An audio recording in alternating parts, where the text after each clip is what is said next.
Series, and it'll be cool to see how they finish out the season. So let us know, guys. But Dan, it's time to start talking about the first matchup of the day, and that's going to be G2 versus Team Liquid. Yeah, I think G2 comes in here as a team that everyone looks out to beat. They are public enemy number 1, very similar to Shaman. It just feels like G2 is synonymous to Team League victories to a large degree. However, I do think that Team Liquid is on the come up. I think that they've really started to turn things around recently. And, one of the biggest problems with G2 is I think they might be a little bit too predictable. I think Team Liquid definitely has an opportunity to surprise them.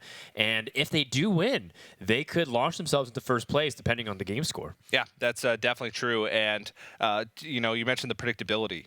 G2 kind of relies on brute strength of, the best decks in the game to try and force them through into the lead. But let's go and take a look at the format for the actual matches for the Trinity Series. Both teams submit 9 unique decks, 1 for each of the 9 classes in Hearthstone. Prior to the match, the teams will enter into a pick and ban phase, where they'll ban 2 of the opposing team's decks, and then out of the remaining 7, will exclude 1, leaving them with 6 classes to play during the best of 11 match. They're going to use the last year standing format, of course, which means the winning deck for each specific game will be played in the next game for that match, and the losing deck will be eliminated from play, so no longer available. That's right. So we're going to jump straight into the pick and ban screen here. We have all 9 classes represented for both teams. They're going to take turns banning a class from each other's opponent, and then they can choose their first deck from there. It seems like a lot of people are gravitating towards banning Rogue because it just seems to be really problematic. And Shaman as well seems to be one of the popular things. Warrior is also a candidate too. Do you see any other classes that might be high risk here? Actually, yeah, Rogue seems to be the most popular ban over the course of the Trinity Series, followed by Shaman. Warrior a lot of times is left up. Just because a lot of players feel like they can deal with it well with a few additional tech choices, but we're actually see Rogue and Warrior banned away from both teams, and that means Shaman is going to be left up, and Rexar, of course, a common exclusion among many teams, and we won't be seeing Rexar at least in the first match for today. That's too bad. I do think Hunter does have a lot of potential. Seeing Templestorm rock with it last week really gives me hope that maybe we can see a little bit of Hunter action. But, every team has specific different strategy. And just because you see the same 6 classes, which, let's be real, it's a lot of classes already, they might have a lot of variation between them. Sometimes we see some these Paladin players play the anything decks, and then you see some Paladin players play really aggressive strategies with hand buffs. And a little bit of a change-up this week. We see Tice not picking the Paladin this time around, and instead RDU's going to pick it up. Any thoughts? This is actually a very interesting selection of Paladin decks, and maybe this is a nod to G2 realizing that they've been predictable, even if they're playing the same deck, by switching up their pilot, which the other team knows about. Right. Since they have to challenge that specific player to the match and know their deck. Other teams might think that they're playing a different deck, but again, what classes these players are piloting. But even though they're piloting those specific decks, they're still working as a team. But definitely interesting to note that G2 pretty much completely changed up what decks each player is piloting. Yeah, Warlock traditionally goes to Life Coach. Tice, usually takes the Paladin. RDU's been taking Priest for a while, so that doesn't surprise me. Going to Team Liquid, this shouldn't be surprising really to many people. Dog, a big proponent of Druid for a long time. And, it's interesting that, Nyriea's picking up the Paladin these days. I know Dog's also a big fan of Paladin, so I guess Team Liquid's also varying it up a little bit. And I know Nyria loves combo decks, so I think anything Paladin is something that he's mapped out for a while, and it wouldn't surprise me to see him pilot it to a really high proficiency here. Yeah, but Team Liquid has been a team that have pretty much brought, very standard decks so far as the archetype goes. But where their decks differ is in the tech choices that they decide to bring in each individual deck. So they're a team that's not predictable by any means as far as what could possibly be in their deck. They were the first ones to sort of start teching their Dragon Priest to be a little bit stronger against Reno Warlock, to maybe take unfavorable matchups by teching in a silence. Not even just a minion with silence like Cabal Songstealer, but an actual silence as far as a card. And Inner Fire as well, which is another card that can help you steal unexpected wins against slower control decks like Warlock. Seems like what Priest does best, stealing wins. Indeed. All right, well, it's time for game number 1 of the first series of the day. Speaking of predictability, G2 and Team Liquid both starting with Paladin, which has been the most popular starting deck for every single team in the tournament. Yeah, last year's standing does have an idea that if you have a deck that just feels like it can't win against anything or anything, you just play it first. Yeah. Now, Paladin does have decks it can counter, but are those kind of decks the ones that are popular in the metagame? It's a little bit iffy. So you can get that surprise factor, but if you think that they're going to start on Paladin, does that mean you should counter them? Or start off with your own Paladin. Now, let's talk a little bit about this matchup here. I think one of the cards that is most important is what's in Nyria's hand right now, or Team Liquid's hand. It's Finja, the Flying Star. That card is really nuts. I always compare it to Mysterious Challenger because it takes a card from your deck or multiple cards and puts them into play directly, except the value that Finja can get can double up. It can actually summon up to four Murlocs. So it's a very powerful card. I think the most important in this matchup. Yeah, and we'll see. It can get a little bit interesting with both teams being able to summon Murlocs later on. But let's go and take a listen into G2 as we get through this early game here. We don't mind. We got them to use the coin, right? Yeah, it's perfect. It's totally fine if they play the coin here. It's okay. Yeah, I mean, otherwise they could even Peacekeeper or Dudes or whatever. Yeah. Here, look, they are peacekeeping it anyways.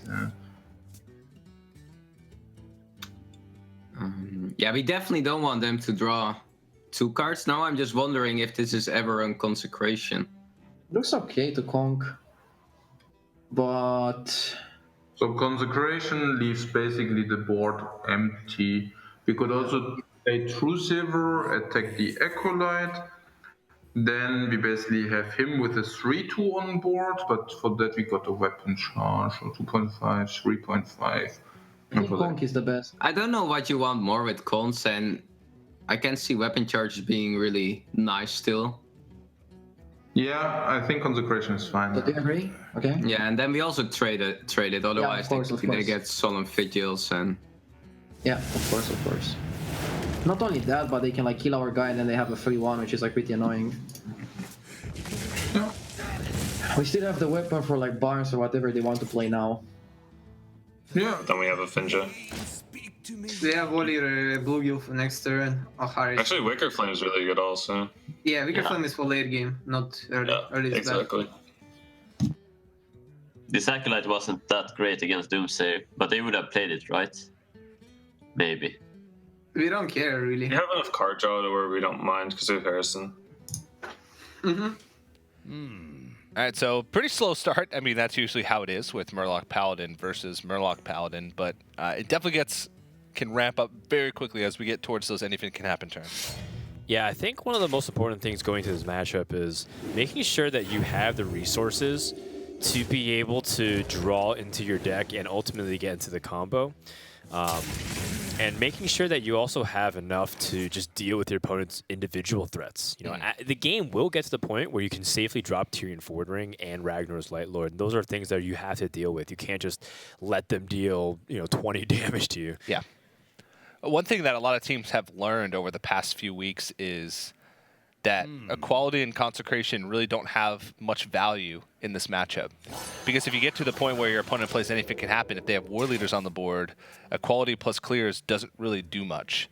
Because the minions, the buff is a sort of a static effect. So even if you set their health to 1, War Leaders will still buff it up even after. So a lot of times you'll see players or teams use Equality Consecration combos to clear off a 1 Finja or 1 minion later on the board, whether it be Ragnaros the Light Lord or Tyrion or things like that. So allocating those resources that you gain is a big deal too. How important do you think the Finja plays in terms of disrupting anything can happen? Do you think it's helpful or problematic? It's actually kind of funny. If there's a huge advantage if you have Finja and your opponent doesn't because of pressure. Even though, all the Murlocs still go to the same pool and anything still summons all of those Murlocs, Finja can help you really put on that damage early and force your opponent to play defensively to a point where even if they have the ability to play the first anything, they can't because you're applying too much pressure. So I think it's important to have something on the board and be able to flood the board full of Murlocs because there's no like I mentioned the equality and consecration and Wild Pyramids interaction earlier. There's no like hard board clears for Paladin for a board full of Murlocs. Ooh. All right. Well, not the best outcomes here at all. Seal of Champions does end up working pretty well with Finja. It helps you get some pretty good synergy. You can just see how important Finja is. Team Liquid the previous turn chose not even to Harrison because obviously you want to save Harrison for better stuff, but they wanted to play Finja on the board first. It just felt like that important of a card, so you get a good example of how vital that card is to the role. Now, G2 can play the War Leader and pick up the trade with on the Ivory Knight. However, that does expose them to their Finja. So let's listen to what they're talking about and see what they're saying. Blue Jill into face and Acolyte. What about that? Yeah, I like it too. I want to draw. I'm thinking that the Acolyte might be a bit weak, but I guess we have to play, like, we give him a Finja target, but he already has Finja targets anyways. Yeah, I guess we play Acolyte too. Okay, I'll do it. Yeah. Oh god, it's so good. Yeah. All the Morlocks.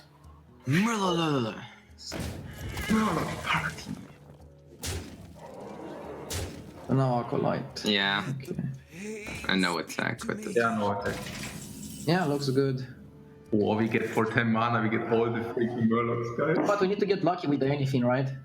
Nah. I mean, it will probably not be an OT. Yeah.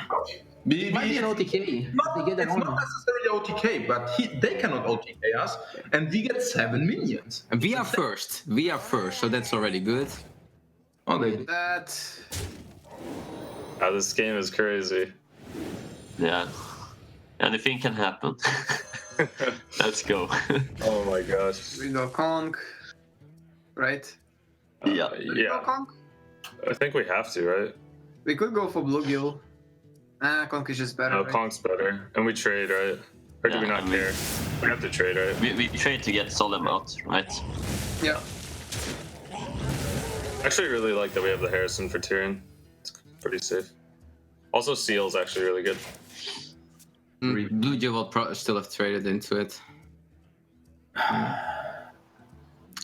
So it's important that we are able to play anything at 10 now, right? That's Yeah. Yeah, you We can. probably want to throw Silver and Morlock. Yeah, definitely True Silver Murloc. That's 100%. That's True Silver Murloc. they only have one warrior, Blue Jill now in the deck.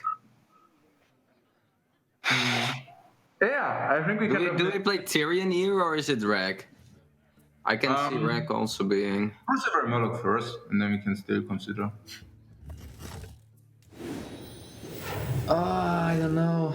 Both Tyrion and Rag are good. It's definitely not Rag the Light Lord. It's never that. No, it's Tyrion or Ragnaros. But I think I like the Fire Lord here. Oh, why is that? Because then we can also next turn Tyrion, or is that never gonna happen? Is this Tyrion not simply stronger? What do they do against Tyrion? But yeah, it's the same. Aldor is probably the best. What? I want to play Tyrion. Looks the best to me. Should I play Tyrion? Yeah, you can drop Tyrion. Yeah, Tyrion they can also, besides the second Eldor. Yeah. They need second Aldor or else they cannot kill it. Should they not They simply have... the Tyrion? I mean, he gives us. I'm just thinking that he can be so good at 9 maybe to get us into the turn 10, but here he is also sick. But Rek is also, what do they do against Rek? All right, so a lot of debate going on in G2's camp, trying to figure out how to space their threats. Do you like the pattern that they took, Tyrion over Ragnar's Firelord, or do you think Ragnar's Firelord, what Tice was suggesting, had merit to it? I think Tyrion is pretty good. They mentioned that second Aldor is really the only thing that counters it, and even though Aldor doesn't really counter Rag, they can start swinging with Ashbringer earlier on, which means that as they're approaching the Anyfin turn, they can piece together an easier lethal with the resources that they have. And man, this game got intense really quick. Yeah, and when both Finjas, Finja feels like it represents a lot of the Power Overwhelming combo in Reno Lock Mirrors. It feels like if one of the player has Finja and the other doesn't, it becomes really one-sided.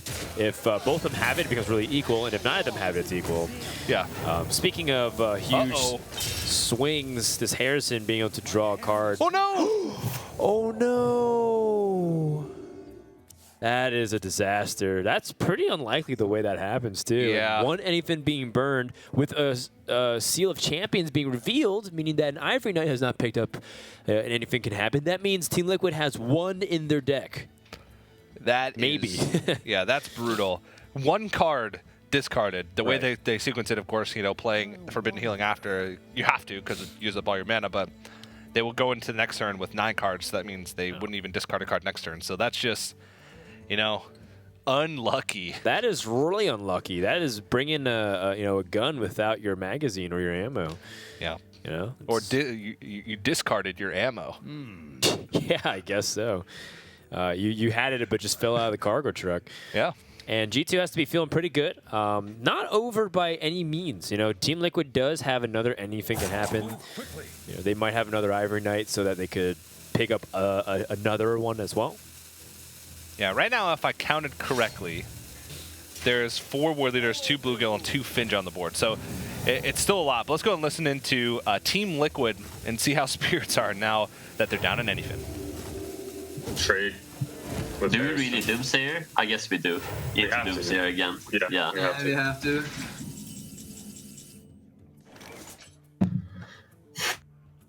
And just clear with the 5-4 and the 1-3.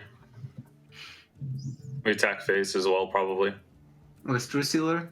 Well, if we attack face, we give them the option to Forbidden Healing is the only problem I have with it. But we also heal a little bit. Or we could just play Tyrion. But no, we can't clear the board after that. There's no way. We have to play Doomsayer. Mm-hmm. So we could flame Doomsayer.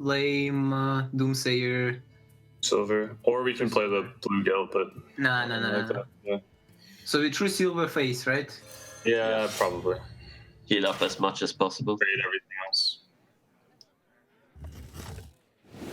This trade for sure. Question is, do we trade in 5-4 into 3-3? Do we go I think so. I think it's too easy for him to clear off the Doomsayer otherwise, right? Okay, yeah, sure. Plus, we still have like a decent shot at lethal if we draw the anything, and they're probably going to be scared. Can we die if we Light Lord? Can't we just Light Lord and kill them next turn? So they kill us, right? So what is gonna now happen is 3 Blue Jills, 4 War Leaders, 2 Finjas. If there are gonna be 2 Finjas, the lowest amount is 3 War Leaders with 2 Blue Jills. So look at how many. Okay. We can attack with 1. We can attack with 2. Okay, 1, We 1, cannot 1. kill them. We cannot kill them. I think we have to heal here. I think it's Light Lord pass too, yeah. And we hope we don't die and we kill them next turn. Yeah, okay, sure. We will be at 30. They have 20. They need to get 26. If there is 1 Finja interrupting, yeah, they it's need to. really They need to fine. get one Finja. if there is 1 Finja interrupting, they have 28. With 3 Blue Jills. Yeah, no. have to do it. Yeah, Light Lord is good. Yeah. I have to Light Lord Yeah. this fast. Yeah. That Doomsayer play was weird. They have No, always, it makes sense. They cannot deal with anything also. they Probably. have always 28, right? No matter what happens, they have 28. Like, it's unlikely they got lethal. Or it's likely, I guess, yeah. Lay might be better, to be honest. I mean, we will overdraw again, right? Won't No, we? we'll play Doomsayer. No, Oh, we will. not. Wait, 1, not. 2, 3. Yeah, it's fine. No, So, but But they it's can't all, kill us. It's a risk. they can't kill us. It's very unlikely they kill us. yeah, 30 damage. That's Yeah, so it's- sick. It's like a 3% chance. But Okay. what are the odds for us? Like it's 60% to get it. it's unlikely that we kill them, though. That's the only problem. Got it. We Doomsayer here, right? Yeah, we have to. Actually, do we? Maybe we should Bluegill.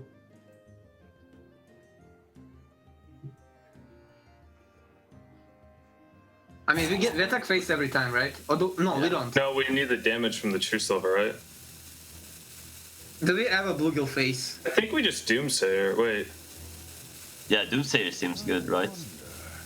So they don't develop anything. I don't think we Bluegill face. Okay. Do we attack face? No. There, but already. Oh, they don't attack. Oh, they didn't attack. Oh man, that's. Now it's lethal for sure. Yeah, let's give them that. Yeah, if you get double Finja, it's not lethal, but let's do it. Yeah, let's go. Let's Yeah. go. Yeah. So he's lethal, right? Yeah, like they gave us an extra out with only one Finja. What the hell? They gave us the Finja out. Oh man, what the heck? 28 is always the magical number. 28 in this matchup. Oh. Wow. You can hear them saying they gave us the Finja out. By not attacking face, they gave a whole extra combination of Murlocs that was lethal damage. And G2 goes up 1-0 in the series. Yeah, I got to applaud Tice there. He was really keeping track of like all the numbers of what was going on in the game. I think it's really hard in general to keep track of all the Murlocs. Yeah. And, you know, I just, you know, even though, you know, I'm trying to make sure that I stay unbiased and objective here, we try to really make sure that we think about both teams in the equations. But you have to really, really applaud Tice and G2 keeping their heads on straight. They knew they had 28 damage the entire time. Team Liquid, I mean, Dog was talking about the percentage chance for 30 damage, but about 28. Yeah. And that was something completely within the range. You did mention that there was 2 Finjas possibly that could have ruined it, though. Yeah, if 2 Finjas had come out, there were 2 Finjas that were dead. I actually just dropped my piece of paper, but I was trying to do all the math as well. 2 Finjas would have ruined the possibility for lethal, but when you're in a situation like that, you kind of got to go for it. And that's G2 going up 1-0 with the Paladin. Paladin has been so successful for them. They've opened with it every week. They've been predictable. They haven't changed up their deck list at all, and they're still opening up with wins. That's why they're the best team in the world, TJ. That's why G2 is the best team in the world. Because just look at them. Once again, they're winning with the first game. Paladin again, dude. Do you think they can sweep 6-0 Paladin one more time? Maybe they can. I don't know. It's going to be tough to say. Again, Dan referring to the sweep in week number 1 over Alliance, where they won 6 games in a row with Paladin. That was the opening to the Trinity Series, was G2 sweeping Alliance 6-0 with Paladin. And okay, there's Team Liquid now without the Paladin in their lineup. They have to go back to the drawing board, find another deck that's going to counter the Paladin. But we've seen, you know, there's quite a few strategies to countering the Paladin out there nowadays. Aggressive decks, they could go with the Shaman and have Show pilot that and see if they can have their luck there.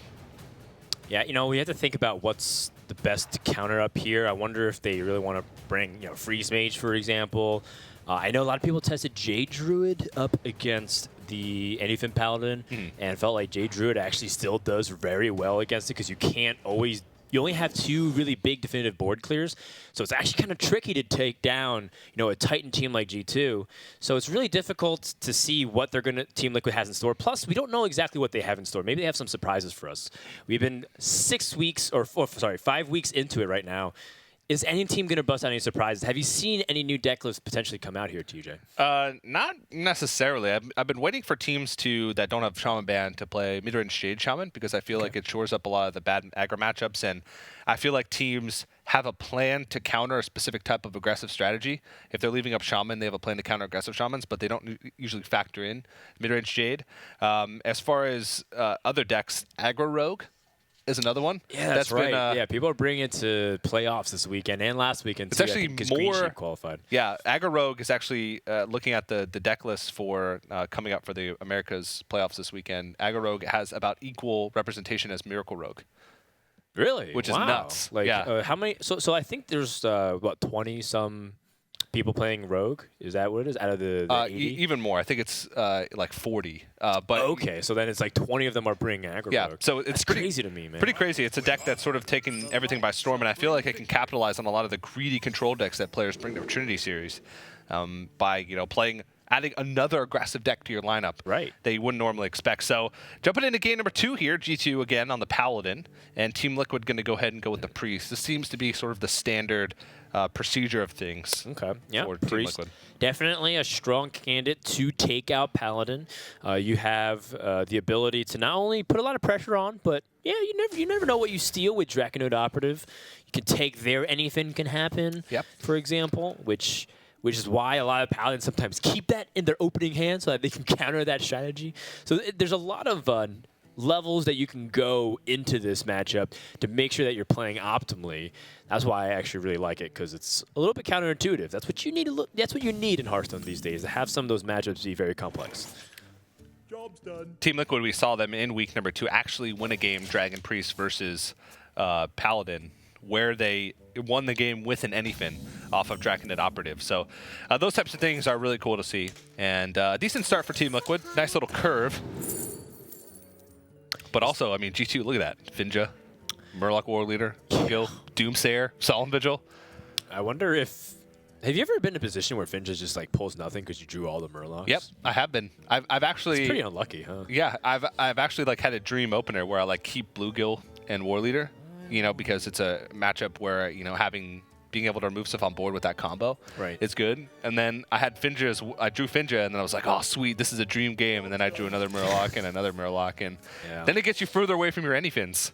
So it becomes really tough then. But let's go and listen into G2 and see if they're coming up with a plan here in this early game. We want to coin Finja still. They probably don't play the Dragon AoE card, but...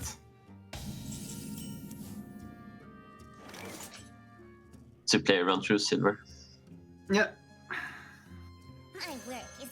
And we have brand powered shield eventually, or probably Guardian next turn, but yeah. We'll be good, I think. Just need to get anything from the Dragon Boy. Alright, do we have a shield here? Or do What's we their next turn on average? It's either Finja or Coin Finja or just True Silver? Like, there is nothing really.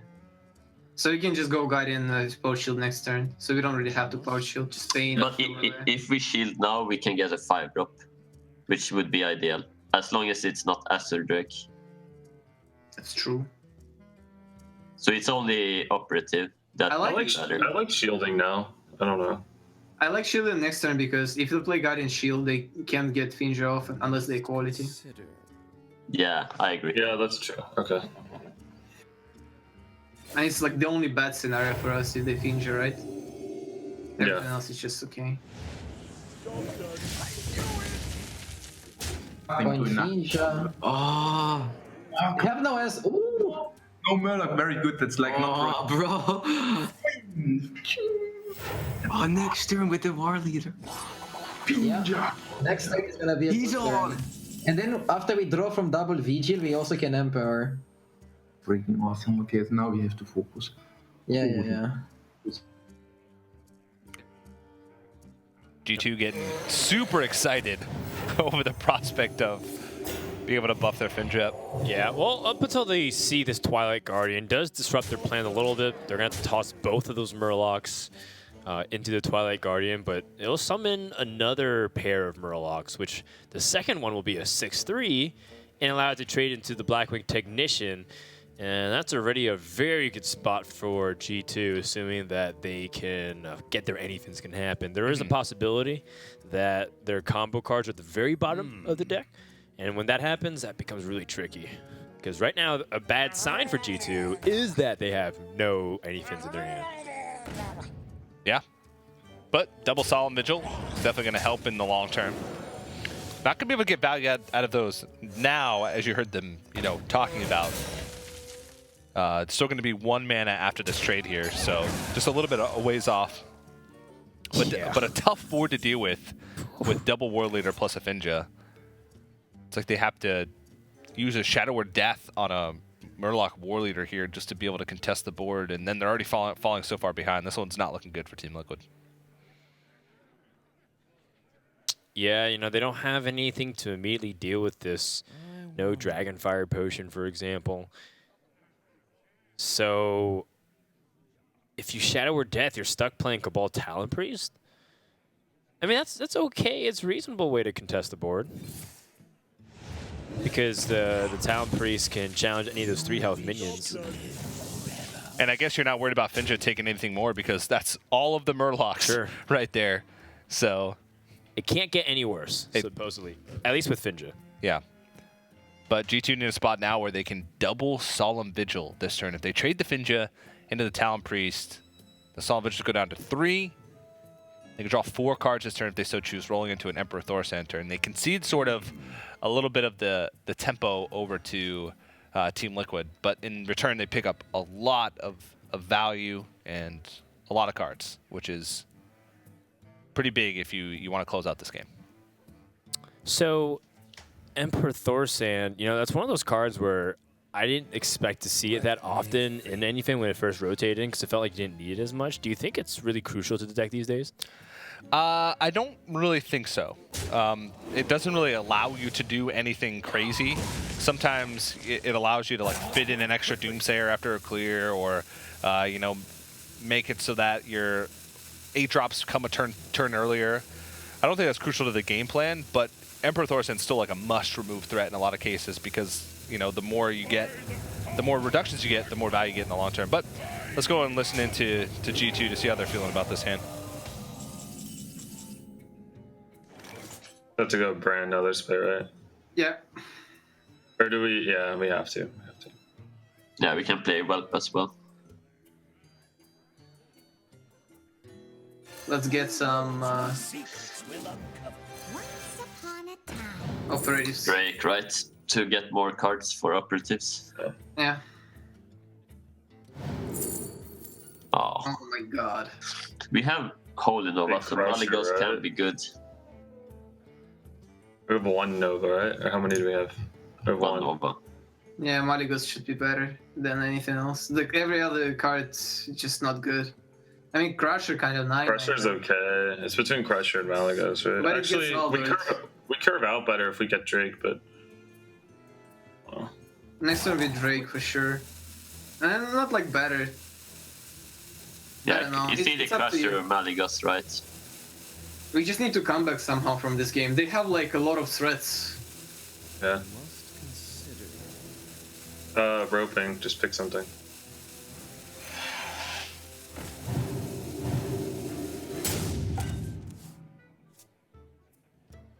Equality Consecration?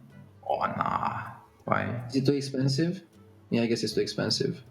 No, it's maybe. Man, we draw for like then we have 2 times draw for 0. I don't mind it too much. They have 3 dragons in hand at the moment. Like We can do it because one hands also plays against priest. If you want, you can just do it. Yeah, I like it. I also want better Emperor value than It's not the greatest, but yeah, it's 3 vigils, so... Yeah, it's awesome. It's awesome. Because you also get such a big discount. Oh, we got it again. Cool. So, Loot Hoarder or Acolyte? I guess Acolyte. I think Acolyte. Yeah, Acolyte. Yeah. Yeah, it should be good. We need to find out anything before they can Maybe we don't operate. even need to. 5 discount. Holy crap. Eventually. I think we just play it now. It's the Yeah. best that could test the Yeah. board, right? And then Cleric heal or something. Yeah, next time we can AoE. Yeah. And We just have then to maybe hope we their get anything. anything's are at the bottom or something. Yep, we got one. Yeah, pick it. pick it. We play Cleric and heal ourselves, right? Do we play Cleric to give him Have more to. drops from Acolyte? Oh. We still have I guess we do because it trades into his minions. Yeah, we still have to, I think. Yeah. And Aldor is going to be a problem regardless. Just pray that they don't have anything. Injured? I mean, they don't have one of them, right? They can just kill us with like Rag. That's a thing as well. Yeah, that's pretty rough. G2 laughing about how they probably don't even need to find anything at this point because they're just going to kill them with minions on the board. No, they can't get too complacent, but they're pretty much right in the sense that they might not need anything to win the game. You know, Ragnar's Lightlord is another big threat that you just have to consider. You don't even necessarily need to kill him with the combo if you just have 8/8s hitting the face. And Team Liquid's already used 1 Shadow Word Death, so it's unlikely that they're going to be able to deal with it, especially if they're behind on board. And the Emperor discounts are massive. Not to mention the, you know, who knows what Barnes can pull out. Maybe it pulls out Ragnar's Firelord, for example, adds Sure. even more damage. There's a lot of potential ways G2 can end the game without their combo cards. Team Liquid does pick up an Anyfin, but the first Anyfin only deals 12 damage. Oh, I like this. Setting up for a potential lethal. They could pull Tyrion, they could pull another draw card, they could also pull Ragnaros. Let's see. That was worth a shot. It doesn't really matter too much because Team Liquid's at 9 health. And they have 0 board clears. Maybe like a Holy Nova. Kind of matters if they picked up a Holy Nova, because then they couldn't kill them, and then they could play anything to clear the board. So it did end up being slightly risky, but I mean, they also had a really good chance to win on the spot. Yeah, they could have picked up one of their anyfins from their 2 card draws. Yeah. And all right, Team Liquid scoops it up, concedes, and that's G2 now with a 2-0 lead in the series. I don't know. This is a little bit of deja vu from week number 1. Yeah, when G2 was able to win 6-0 over Alliance with that Murloc Paladin, and you just got to hand it to G2. They're just playing on point, and it just feels like things are going in their favor. But what can you expect from the best team in the world?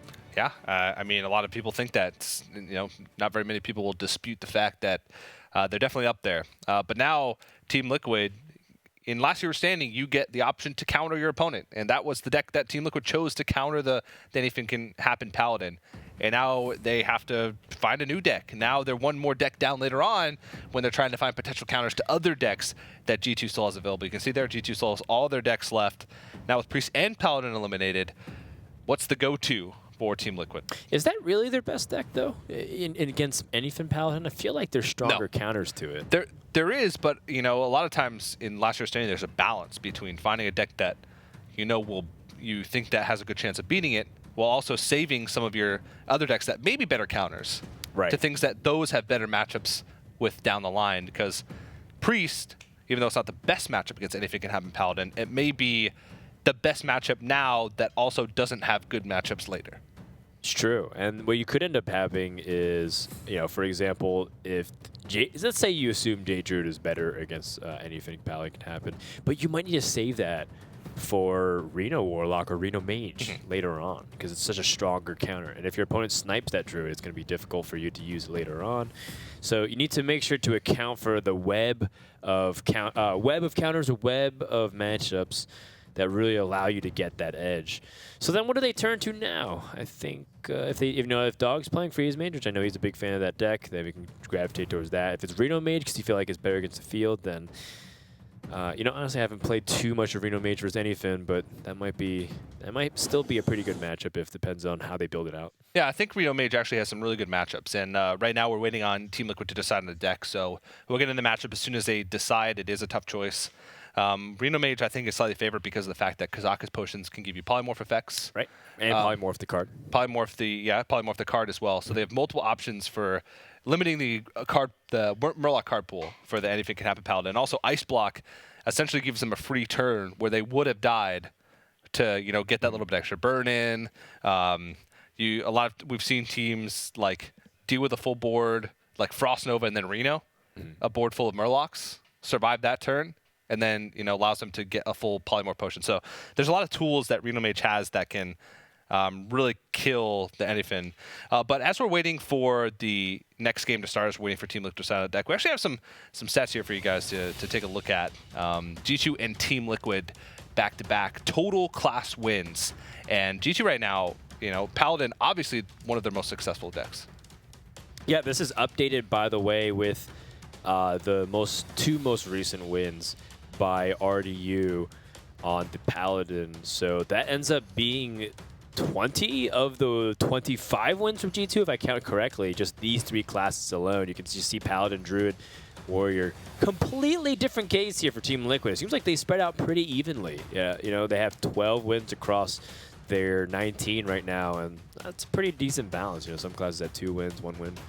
Yeah, Team Liquid is definitely a team that sort of goes back and forth with their wins, but it seems like sometimes they struggle taking wins with some of the quote-unquote OP decks, Right. Like Warrior and Shaman and Rogue, the decks that we see banned each week. The strongest classes.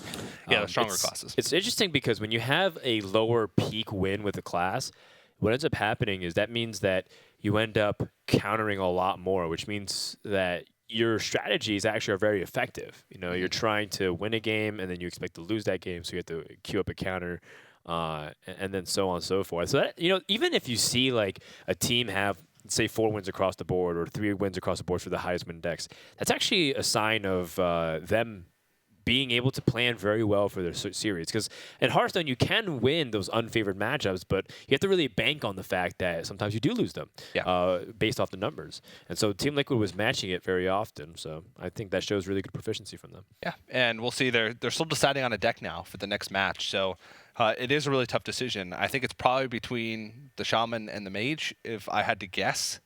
Yeah, Shaman's always really good if you're playing the mid-range version of any of Shaman, like any version of it. If you want to play board control, Bloodlust, if you want to play Jade, if you want to play some hybrid versions of it where you try to build the pirate package into it and a little bit of the Totem Golem and Tunnel Trog, and just play more board-centric that way, like tempo in a way. All of those variants have Hex, and Hex makes those Murlocs a little bit less effective, and then Shaman's able to build up the board pressure a lot. Hero powers are a legitimate threat. Okay, well, they're going for Reno Warlock. That is ambitious, but at the same time, when you have Kazakis in the opening hand, a lot of those worries could be tossed out the window. And they also could be playing a powerful, whelming Leroy Jenkins combo, Reno Lock, to help them snipe the Anyfin from 20 health or below. Yeah, and we actually see Leroy Jenkins in the opening hand now, so yeah, that makes a lot of sense. It's a possibility. Not a deck that you would consider to be traditionally good against Murloc Paladin, just because of the fact that Reno Warlocks always float like below 20 health, which puts them in range. They're very vulnerable to, quality clears, and a lot of their reactive cards are dead in hand because the Paladin doesn't give them things to react to. So those things make the matchup tougher. But if you have combo, it can get combo out early. If you get Kazakas, get some polymorph effects, can definitely make the matchup a lot easier. And I like the bold call from Team Liquid to go with maybe not the most favorable matchup, but switch things up according to matchups.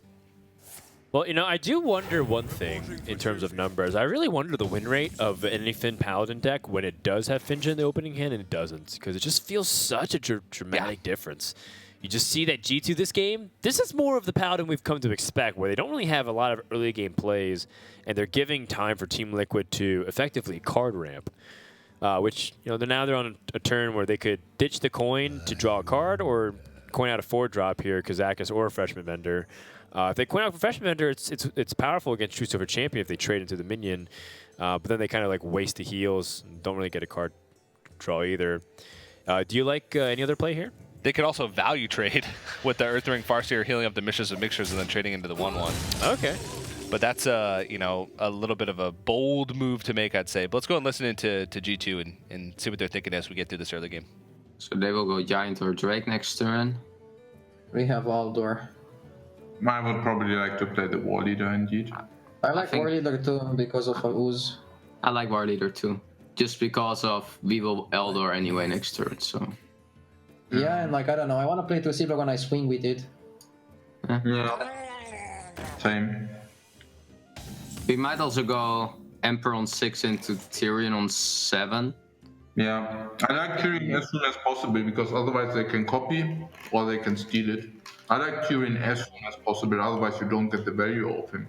So I would really, really love to play Tyrion at 7 if possible. 8. No, if they go second yeah. War Leader, we're going Sylvana anyway, right? As well. Yeah. Yeah.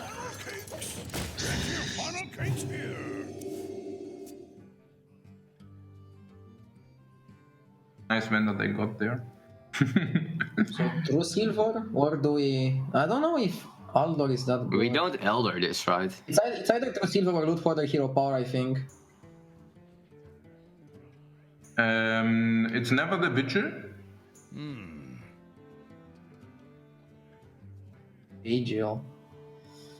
We can So also they get Silver out of the way. They probably coin Emperor next turn, and we should probably have some way of dealing with that. Yeah, but we don't. So, if you want to deal with it, we should either Peacekeeper. I don't mind it. Maybe Elder Lootholder is good here, actually. Yeah, let's do either Luthor. I also like it. And trade? Yeah, and attack it. Yeah, I like to attack it, yeah. Correct to attack it, right? Or why don't you? Yeah, so they don't kill, so they cannot value trade the loot. I think it's fine. Like, they didn't have Giant because they would have played it, so I guess we shouldn't That's have what I'm played it saying. yet. I don't think they have Giant. So, if we do it like this, we also want to, if they play Sorrison, we also want to double attack it and play out. Okay. So I think it's actually, yeah. We also have equality, right? It's not that the idea. Yeah, but the equality we really want to save in this matchup as long as we can. That I disagree. I think you want to use it the first time you get good value out of it. I mean, Not a debate back and forth, Yeah. TJ. I actually do like the play that they ended up taking here because they have to be careful of the 6-mana threats, particularly for Emperor Thorson. That was a really good observation there by G2. Now, Team Liquid, they have an assortment of ways they can deal with this. They've been saving Kazakus for a while, most likely because they want to save it for Brand Bronzebeard to get that value going in. Let's see. Looks like they're just going to spend some of these other cards so that they can be freed up to life tap later on. I think that's a really good call. When you have too many cards as the Arena Warlock or just any kind of defensive Warlock, you really need to free up that hand. Yeah, that's definitely the case. And I was actually looking at some of these statistics here that we have, and Team Liquid has actually only won a single game with Warlock over the course of the first 4 weeks of playing the Trinity Series. Despite having Warlock in their lineup every week, it was never banned, and it was never excluded, so it was never self-banned. They've only taken a single win with Warlock. It's been nearly their weakest deck if we factor in bans to their overall strategy. So I actually find it really interesting that they decided to go with this when they're down 2-0 in a tough matchup. Just something to know. Yeah, no, I think you're completely on the money with that. Let's go ahead and tune into Team Liquid and hear what they're talking about in this very crucial turn number 6. Yeah. I mean, the thing is, they're allowed to play Tyrion next turn, but what do we do, like answer with Sylvanas or something? Yeah. Yeah, it's fine, right? But then do we have to take an RNG on their point, and then they get like what? They summon like a creature, probably summon a minion, so like a 1 in 3. We can what still crystal potions right after. Yeah. I mean, I think Siphon's the best play. I agree. We can't lose a mana crystal right now. Those 6 cards are reduced. Tyrion now. Is it ever Ragnaros because it's more damage? It's usually always Tyrion. The question is about Sylvanas PO. What is about Sylvanas PO? Do you have something about that? It's like 40% multiplied 40. It's like 16%. It's really rare. Yeah, but look what they all didn't have. Like, they had no 4-drop, they had no Abyssal here. Sure. Like, what are they gonna do against Rag? Yeah, but what... I like the Rag a bit more than Tyrion. Against Rag, they can also play Sylvanas. I would just play Tyrion. Against Rag, they can as well play Sylvanas, right? It's not... But they can against Tyrion too, right? Against Tyrion is a little more painful, I guess, but... Tyrion is... I would play Tyrion for sure. Tyrion is so bad later. He's super bad later. If you don't play him, I can see that. I can see that. I mean, now it's only Sylvanas PO which punishes it. Later, Faces Manipulator, Sylvanas Shadow Flame, Sylvanas PO, everything. So either we play him now or we will never play him again. And Yeah, I can see Doomsayer, but yeah, just seal. I have no time for games. And hope for the best. They don't run the Pyro. It's gonna be like a one. It's gonna be like a 1 in 4 probably, to be honest. Unless they don't trade. They're gonna trade. There's no way they don't trade. They lose to like Hellfire and everything. They're gonna trade. Oh yeah, this is really bad for like us. Abyssal Enforcer and stuff. Like it's just. They have really good turns. Let the pain speak to me. Okay. Do I attack with Bluegill first, or should we wait with Bluegill in case they steal the Tyrion so we can equality and kill the Tyrion, or is that never a thing? Well, I guess it's never a thing. Yeah, because even if they steal Rubbish, then we can maybe play Vigil for 1 mana, if they steal the 1/1. So I will now attack, and if in case they steal the 1/1, you can trade the Bluegill into that Vigil for 1. Yeah, I like it, yeah. Okay. They stole the Bluegill. That's Like, fine. don't have That's fine. That's fine. Perfectly fine. It's totally fine. Yeah. No, you just pass. Perfect. Yeah. That was perfect. That was perfect. I mean, we played something. They played Sylvanas. And Sylvanas basically didn't do anything. I mean, Sylvanas just killed the Divine Shield. Divine Shield! Maybe I had to emote. Maybe I had to emote Oops, because now by not emoting Oops, they know that we have Vigil in our hand. No, bro. What? Nah. I mean, they can also just see that we want to trade the 2/1 into the 1/1 there or whatever. I guess. Sylvanas just did nothing than killing Divine. And they want to go into the mind games too, saying we Yeah. should emotes in Oops, or that was a mistake.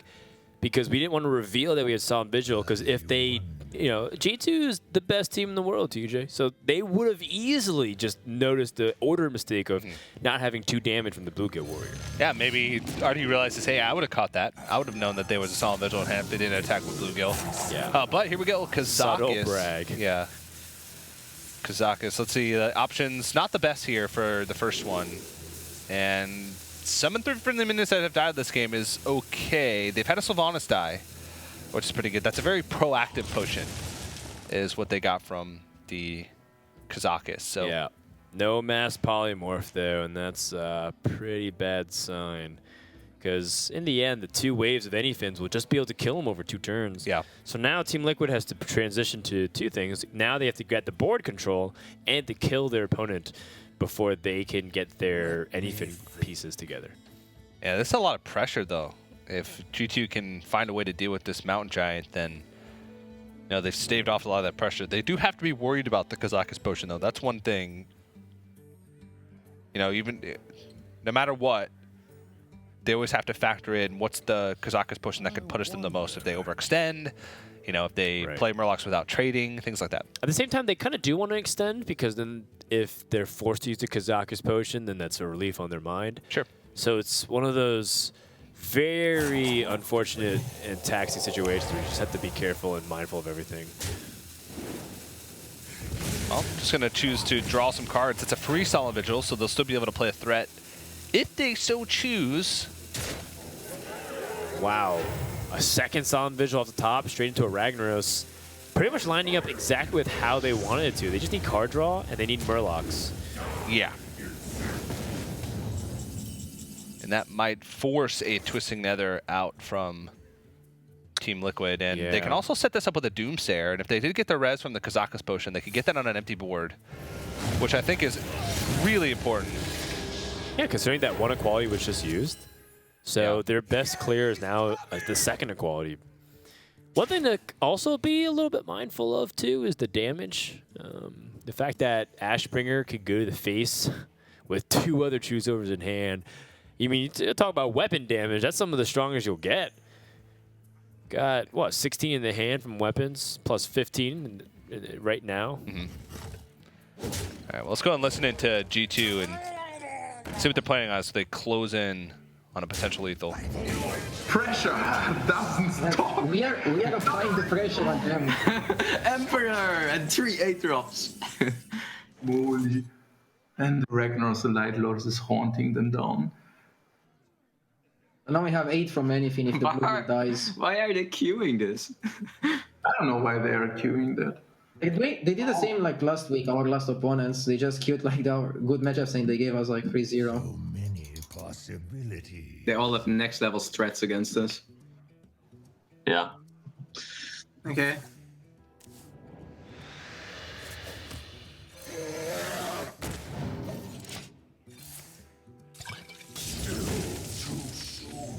Yeah, that makes sense. We're getting our Yeah, but we do it anyways. Really? But then we first trade the blue. No. But do we do it? Yeah, I mean, what do you want to play? I think anything as soon as you can play them, you should. Yeah. So I would just... Then full face afterwards? No, I would trade the dragon because of Reno, because second anything is always lethal. So you just trade it now? Yeah, trade it. Yeah, we get 6 Murlocs anyway, so. But then I have to like face tank. Do we trade this? Yeah, That's right. what I'm saying. Like. Probably. I like to trade. You trade it, yeah, sure. With the face, right? Yeah, sure. Oh wait. No, actually not. No. You can trade it. Trade. No, why don't you trade it with the 2 blue juice? It doesn't make sense not to trade it. Just to save one, just to have extra pressure that they have to remove it. Yeah, okay, then only. I want to do it with the face. Yeah, it's okay. Yeah, we cannot die, so it's fine. Yeah, that was I agree with it. Die, but there's no source in right. Should have bowled the 3-3, yeah. Or do we just pray they don't have second anything and go with like Jiraxis? We have to Reno anyway. First. We don't have to Reno first. Do we? But I mean, we have no taunts. We have only 1 taunt. Yeah, we don't have any taunts. But I mean, we're not dead to anything, right? Like that's the point. Because we're dead to second anything no matter what during the course of the game, probably. Is that true or not? Not true. We Not have true? Shadow Okay. Flame, PO on a minion to clear. We Okay. have Leroy PO. Do you think we can win even if they have the second anything? We need to like true seal. We need to like PO our guy if he goes full smork, and then we need to Jaraxxus, and then we win. Okay.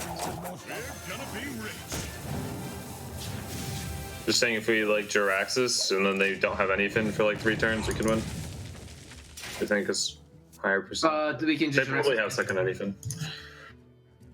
Yeah, they probably like have it. Why would they use still it have- like this? Yeah. Wait, really? All right, well, G2 closing in. If this blue girl dies, that'll be 4. I think they're 1 off, you said? They have 29. Yeah, it's 29 damage on board right now. So they're 1 damage off lethal at the moment. But they have seen him. They've seen a Twisting Nether. They've seen every type of removal. They've seen Reno. They put him to 1. There's not much that they're going to be able to do to come back from that one. They haven't seen a Kazakus potion, though, so there is a way for them to get punished. But I guess they're just going to assume that Kazakus potion would have been relevant a long time ago. Yeah, it would have to be deal 6 damage to all minions and gain 10 armor. It would have to be exactly that. Yeah. Because even a polymorph potion would give them 11 damage, which would be enough if they set him to 1 to kill him with gain 10 armor. So I guess they could kill off 1. That would be close too. They're thinking about it now, I think, is the question. Yeah, if they kill off Reno. So that way Shadow Flame becomes less of a threat. Yeah. And then Team Liquid's barely alive right now. Wow. Well, Leroy Shadowflame into Jaraxxus. Yeah, exactly I don't how know. they planned it. Yeah. Not And bad. Did they use both their consecrations? I used one. know they've used 1. Is there any? Can they pick up the second one? No, it's a Doomsayer. Oh my goodness. Now they might have to rely on Ivory Knight to pick him up a 3rd anything. So I guess they set up Finja and they go face with a weapon and then hero power. Oh, I guess they can't squeeze in the Wicker Flame either. This is kind of annoying for G2. I kind of wonder what's going on with them because their main win conditions are out. They also could Ivory Knight for another anything could happen. Let's also not discount that. Yeah. Oh, summon 3 friendly minions that die this game and gain 10 armor. Oh, you're right. The right. gain 10 armor is hugely relevant. Let's listen to Team Liquid and see what they're concocting to see if they can make a comeback in this game. It has to be better, right? I mean, Actually, no. I think you might be right. They have Because we board clear. We have to get bored. but they have 1 Kazakus is equality bored. left. Yeah, we but get- Have a quality left. We get corruption off. well, corruption is kind of irrelevant. So we take 5. We'll be at 10. We'll be at 20. They have 2 true silvers left, right? It's exactly the same, to be honest. Like no matter what order. But if you Kazakus potion But we get now, the corruption off this turn, right? If we go only with weak the- to second equality. But what can we get? We can get Doomsayer, Giant, Twilight, Mixtress. Sylvanas. This first is okay. Oh, Sylvanas is would good. be really good. So what do we do? Kazakus, right? Kazakus All right, potion? yeah, Kazakus, It's yeah. fine. I don't know. They're about equal, to be honest. Yeah, Sylvanas is the main reason we did this, and Mistress, right? 'Cause equality doesn't really work that well if we get the Sylvanas up. Yeah. Like that was the main. Yeah, that was like the only reason we really did this. They still have 2 true silvers left, and But if they quality this board, then they will not. They won't have a quality for the taunt. Okay. Yeah, probably. We do probably. We probably do the. Zack. We probably do the equality first, right? Do we? The equality, we do the hero power, and then we trade the equality first, right? Yeah. Let's do equality, hero power. Yeah, let's do equality, hero power.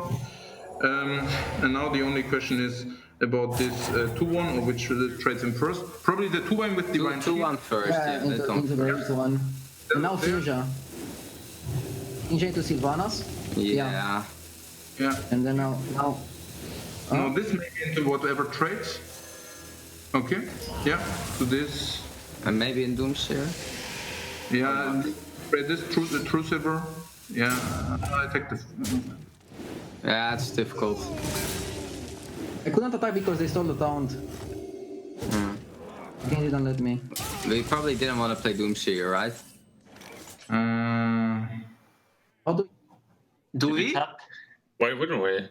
Yeah, we need more answers. But We what need answers the can we get? Drax stuff, right? Answer to what? Well, we need taunts, is what I'm saying. Oh, yeah, true. So we Like, tap and tap Ooze as Emperor well. Corruption?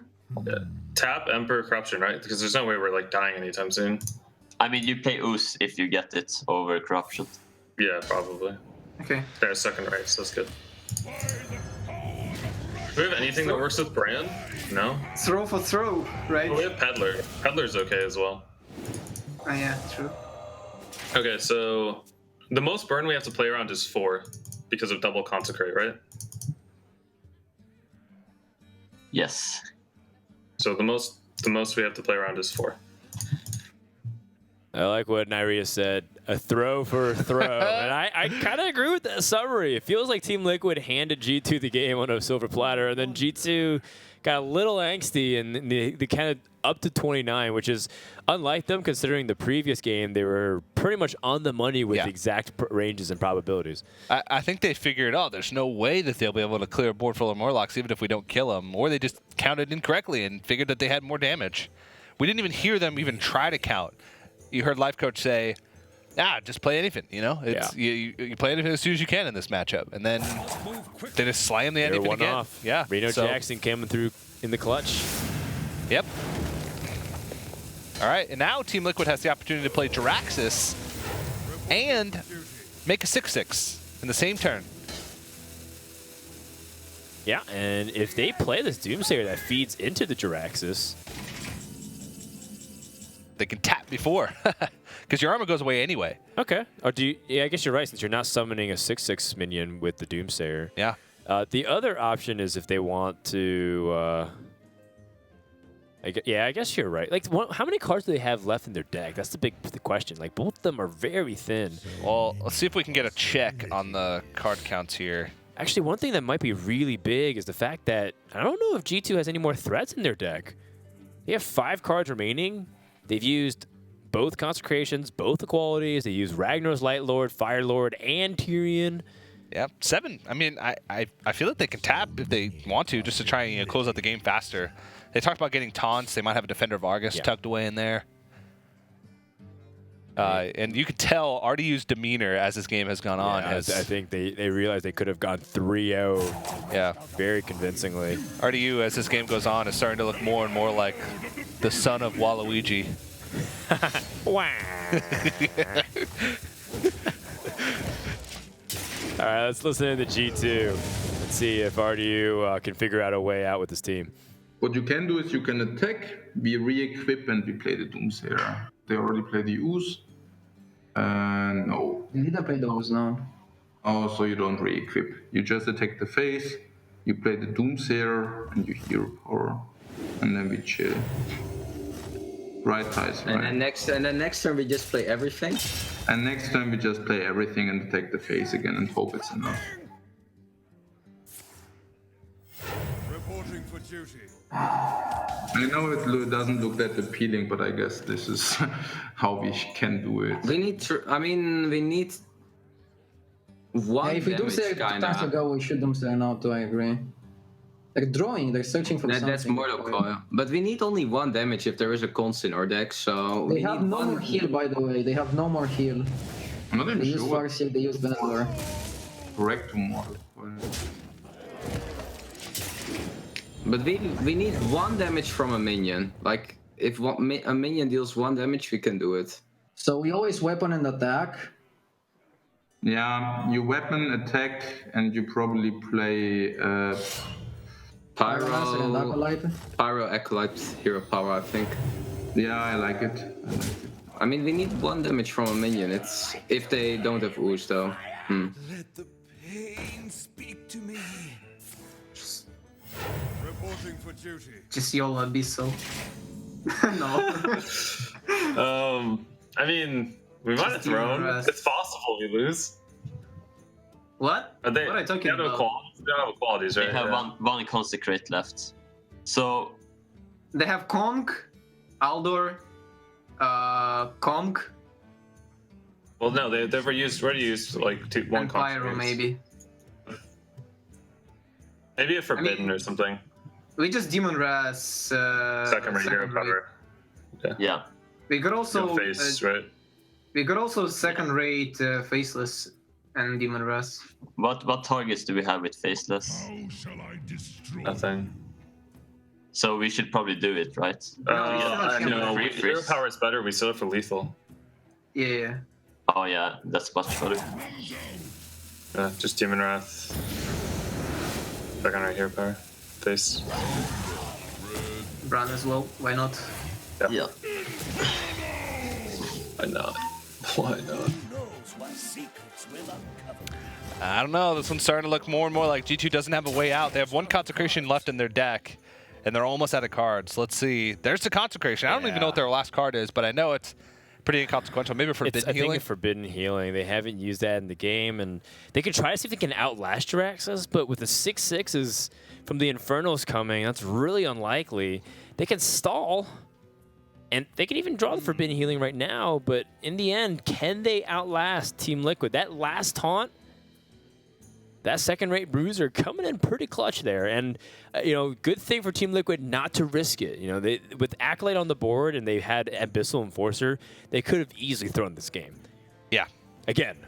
They're actually going to kill this, so now they're completely out of stuff. It is going to be Forbidden Healing, so yeah, this one might come down to the wire, but I feel like Team Liquid's got this one. Tonight, a tale of Well, nothing to summon for Barnes. A little bit sad. Poor Barnes. Well, let's actually think about this real quick. So if G2 has reporting for duty. one of these minions survived, but the Abyssal Forcer should lock it up, right? Because there's no more damage. Yeah. Dark Pillar. Dark Pillar can pick up a taunt. Well, taunt wouldn't matter, but can pick up Voodoo Doctor. Yeah. But with actually no, with the Abyssal Forcer's lethal. Oh, Abyssal Forcer Brand. Yeah, you're right. Brand. Like you don't really think about Abyssal Forcer being that's lethal true. there. But Team Liquid, I mean, they're a really strong team, man. So look at them being able to come back despite the adversity. Job well done. Yeah, Nyria, smile comes across his face. Lots of smiles for him in the past week. Had a lot of success for him, but now Team Liquid wins Game 3, getting Finally. closer in the series, and I think that's an unfavorable matchup as well, going into Reno Warlock. Not unfavorable, very close. Reno Warlock versus Paladin. And you just think about like how much tenacity it takes for them to come back from a position where they're just like really unfavored, and people don't really assume Reno Warlock is the counter to anything Paladin. That's why Team Liquid really is just the best team in the world here, TJ. Yeah, I mean, a lot of people think that. They have a pretty large fan base. They have a couple popular streamers with Dog and Show on the team. So it definitely, a great step for them in the series. This is sort of not a must-win week for them, but definitely would help them in the standings. It's currently 2-2. 3-2 would make it so that they're in okay position going into the final couple weeks. But there you can see we'll be on the Warlock again next game. So it's up to G2 to find a counter to the Reno Warlock deck, and lots of stuff still available to them. All their decks but Paladin left. I mean, G2, they're on the back foot here, and I guess you could just say that Team Liquid took a page out of CLG's handbook, because that Reno Warlock into anything was truly counter logic, but it worked out for them, and now maybe they could go on a little bit of a run here, really showing why Team Liquid's a dominant team in this league. Really showing. Yeah. Hey. Yeah, but it's, Reno Warlock does have some pretty polarized matchups. Yeah. There are some matchups that you can just destroy them, but Reno can always make a comeback. Yeah. All right, I guess that should also cue. If you guys are enjoying the series, make sure to hashtag Trinity Series. Tweet at us at ESL Hearthstone and let us know what you guys think about the matches, about who you're rooting for. I guess it's really hard for us to root for a specific team. I know, Casters supposed to kind of stay impartial to everything. Yeah. You know, I think one of the things too about Team Liquid, though, if I have to, you know, analyze it, is just also how underrated they are as a team. I think you look at Nyria and Show, and when you think of like top players from Europe, you're not really listing them out immediately, but just look at those two run over the Hearthstone Championship Tour playoffs this past weekend. Yeah. You know, Nyria got in, and he had to play and beat Show to get it, when if it was the other way around, like Show beat Nyria in the Swiss rounds, and it could have just easily flipped on that. What else can you expect from the powerhouse team in Hearthstone? Yeah, that's true. A lot of players thought that G2 was the favorites coming into the whole Trinity series, but Team Liquid, I guess they're showing some type of tenacity coming back in some of these series and really turn around the second half of their season. We'll have to see. Still got a lot of series ahead of them to play. Currently, G2 is debating on what deck they want to play going into the next game. Yep. Lots of options available to them. And again, you want to try and find a balance between finding a deck that's favored in the matchup while also making sure that you're not using a deck that could potentially be used for a better matchup later on in the series. Well, I have to imagine that either the Jade strategies can come out here against Reno Warlock, or maybe this is an opportunity for Freeze Mage to make a run. You already banned Warrior. The decks that you have to worry about are like Shaman and whatnot, but in the end, you do want to counter Reno Warlock with something pretty hard. And Reno Warlock does have some pretty terrible matchups when it comes down to the entire field. Like when it gets narrowed down to just a few decks they have to bring to a tournament, it's pretty good against the pirate packages. It's pretty decent against Reno Mage, actually, surprisingly even. So you'd have an opportunity there for Reno Warlock to get some good wins against the field. But when you have to cover 6 classes, that's really hard. Yeah. So I wouldn't mind that. I wouldn't mind they don't have Hunter. I guess that's not really the case here. So I guess they are going with Jade Druid. I think that makes a lot of sense. Yeah, Reno Warlock's going to give you lots of time. The deck that loves time the most, I think, out of any deck in the entire game is Jade Druid. Because if given enough time, they'll make an infinite amount of threats.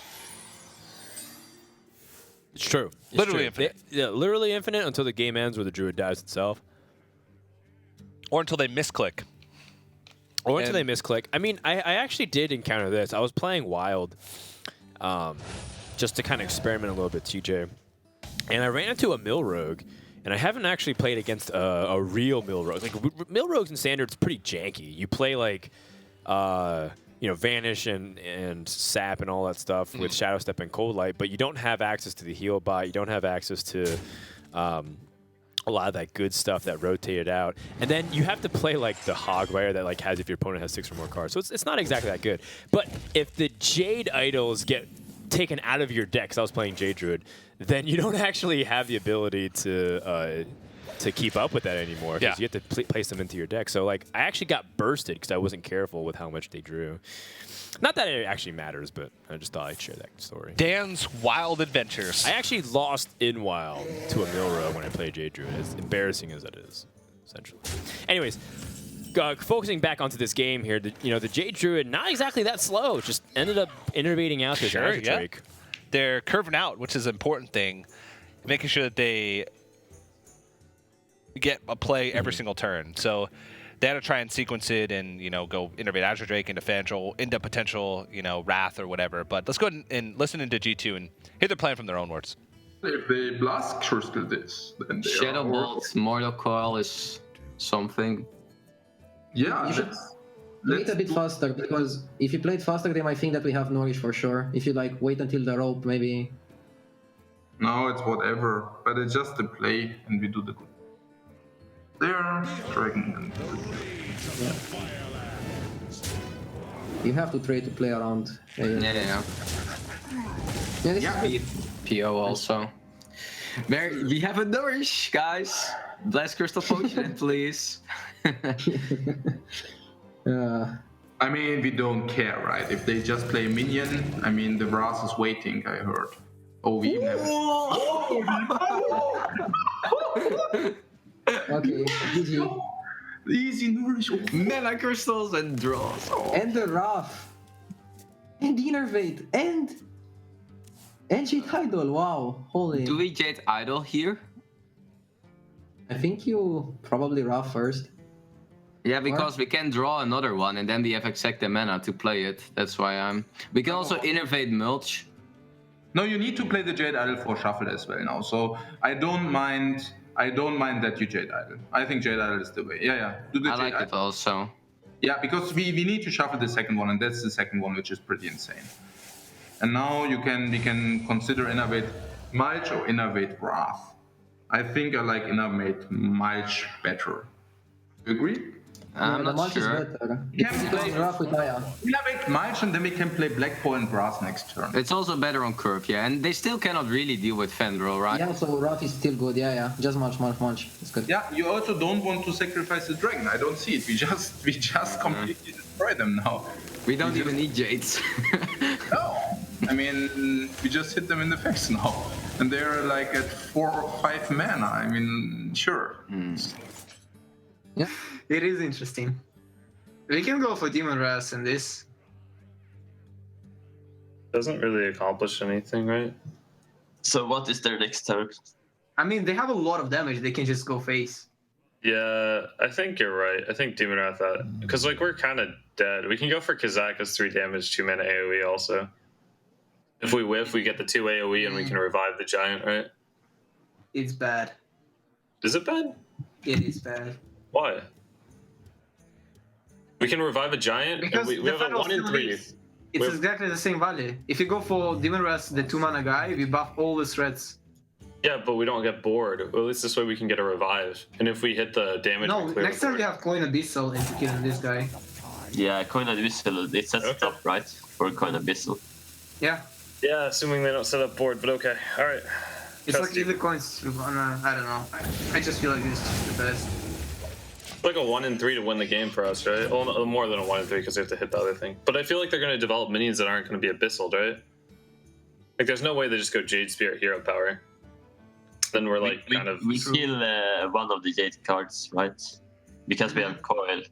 I mean, we can Hellfire Coil. A little bit of arguing, I guess. It's not really arguing, but some disagreement happening in Team Liquid. Yeah, you know, the Grind Machine Informant really threw a curveball to Team Liquid because it feels like they want to capitalize on the value, +5 and +5 in stats. Well, I guess Faceless Manipulator doesn't truly count because it ends up taking the shape of whatever it copies. You know, that feel when you want to copy Leroy instead of Faceless Manipulator. Yeah. But, you know, I think the basis of their evaluation has a lot of weight to it. You know, you want to make sure to get that value anyways, and then you can save for the Abyssal Enforcer to remove the Fandral Stag Helm. But look at this value you get off of Fandral because he's lived for multiple turns. You get to uproot and root that Ancient of War. Yikes. Yeah. One of those ever important questions, why not both? Well, Which is equally hilarious because Faceless Manipulator can also stack that stats right back against them. double 10-10. But then you're pretty much conceding all initiative over to G2. We have seen that double mulch has been incredibly popular choice for Jade Druid because it's put in these builds to, you know, counter the, you know, the heavy control builds. So double mulch has been MVP of a lot of matchups. So maybe they feel like it's a little bit too risky. But then again, if they play Sylvanas, they're probably dead because of the fact that there's 13 damage on board. All they need to do is piece together 1 additional damage from some source in order to kill them. I feel like it has to be Faceless. Yeah. The only other option that they can get, could they tap into something meaningful? I don't think so. So I think this is their best option. I mean, 5 mana 10-10 is really good, all things considering. So you mentioned double mulch. No second mulch in the hand, but a lot of options with Wrath potentially could cycle into something nice. And then they could swipe to potentially get through as well. And push 10 in that push case. 10 to the face. Let's see. Another Wrath. It's a little awkward. If they pick up an Innervate, that's lethal. Yeah, it's true. The only thing about Wrath is that you can't like Wrath and then swipe face and then hero power because you're a little bit off. Yeah. Just your mana's a little uneven there. But who knows? You have that Innervate chance to end the game. You used one of it early game, so second one is the the ending there. Oh, wow. Nourish. number 2. Wow. You get back 2 mana crystals, so you get to hero power down the 1/1. Or even just, potentially play Jade Idol, for example. The awkward thing about the Jade Idols is that you fill your deck up with all these Jade Idols, so you kind of need some card draw to back it up. Yeah, but you're building your Jades up as well. So with Aya, Black Paw in the hand, and a Jade Growth, and more Jade Blossoms, or Jade Blossom to get more Jades. I don't know. This is such a good spot for G2. It's tough stuff. A lot of Reno Locks have felt this pain before, and they can't even play Kazakis. This might be one of the few scenarios where you see Kazakis being held for so long, but never actually getting to see any kind of play. Let's listen to Team Liquid, see how they're mulling over this turn here, because they can survive with Vino Jackson, but for how long? Yeah, I guess twisting Nether is a higher chance. Yeah, if We you can get almost the just next turn, coil though, but I don't know. coil instead, maybe? Yeah. Like, coil doesn't do much, really. I think we just Reno and hope we get the Nether. I don't know. I mean, it's double the chances to get it, right, if we tap, but can't live if we say. We just know that we have to Reno. I like coil because we I like have no saving the. I targets like saving the anymore. coin. The coin's Yeah, for Shadow Flame, we just win them. Like, if we do that. Yeah, I think they don't. So We need to pay attention that we. Oh, that's what let's you mean. let's try to not play too much into twisting Nether. I think we should play Aya. We should probably cycle the Wild Growth and full face. We overexpand if we play Aya, right? But we play around better, Nether but- with Aya. You play around Nether, you say? Yeah. Then you should play Aya, swipe, trade the 3/3. You want to play around Swipe? Nether. Why swipe? Are we not scared of like PO Shadow Flame or like Shadow Flame? They have PO. No. I would Yeah, keep the that- swipes to kill them next turn.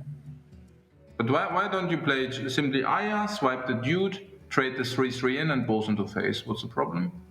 Why do you want to use the swipe? Why can't you just ignore it? You want to ignore it? Go on guard, girls. That's What do we do, guys? Yeah, then everything face, shapeshift face, and then cycle the bike cross is fine. Yeah, it's okay. I cannot. I will just not pick the. You don't play we don't, anything. we don't You play this. You don't even need to play it. Don't play it. Because What do we need? Can we get a Kazakus position that helps us for 5 mana? No, So right? this time we had 15. They have not enough to kill us. But how do we ever kill Aya? I mean, we need Sylvana Shadow Flame against Aya. We're not. We have to use coin to survive this turn. Yes. Oh, yeah. Do we have any outs? Any other outs? Not really. Kazakus. No, No. we can't kill the board. So we have. Wait. Okay. I was gonna say because Kazakus 1 mana into Hellfire, 2 damage AOE. Like you get the 3 damage, kill the Aya, then do the AOE, right? But yeah, but we don't. Then you kill, Hellfire. We don't kill But that 10. doesn't kill. Yeah, it doesn't kill the 10-10, yeah. Oh man, this matchup. All right, so G2 is going to take this game. And, I mean, it was almost an inevitability. This matchup is tough as nails, TJ. 7-3 odds. And that's even if you play the Reno Warlock combo. Yeah, you have to really get off to a huge start. You have to pressure. Yeah. You have to get big threats and also dodge mulch at the same time, which is really tough and just feels like a uphill battle the whole way. So that's G2 taking a 3-1 lead in the series now. Yeah, and it just showing once again why they're the team to beat. They're the strongest team in the league, and for a good reason. You know, just shows how well of an understanding they have across all the matchups. Now, Jade Druid can have a little bit of pitfalls if you're not careful. I think one of them they actually potentially ran into. You know, one of the things is that Jade Druid, the only problem that they could run into aside from dying fast is running out of resources in the hand. Because we know that they can go infinite with Jade Golems, but if you're only drawing 1 Jade Idol per turn, if they ever clear the board and you're only playing one threat per turn and they're spreading out against you and you can't end the game fast enough, then you're the one that's going to be in a bad spot. So, one of those things that you have to always worry about is card resource, but they space out their threats perfectly. Yeah. Well, we'll see if they can continue a win streak on the Jade Druid. We're going to go to a break. When we come back, it's going to be game number 5 in the series between G2 and Team Liquid. So don't go anywhere, guys. More Trinity Series right after this.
Hello, everybody. Welcome back to the Hearthstone Trinity Series. We're underway with week number 5 as we get closer to the final weeks. My name is TJ, joined by Frodanicus Maximus III, and we're about to jump into game number 5 between Team Liquid and G2.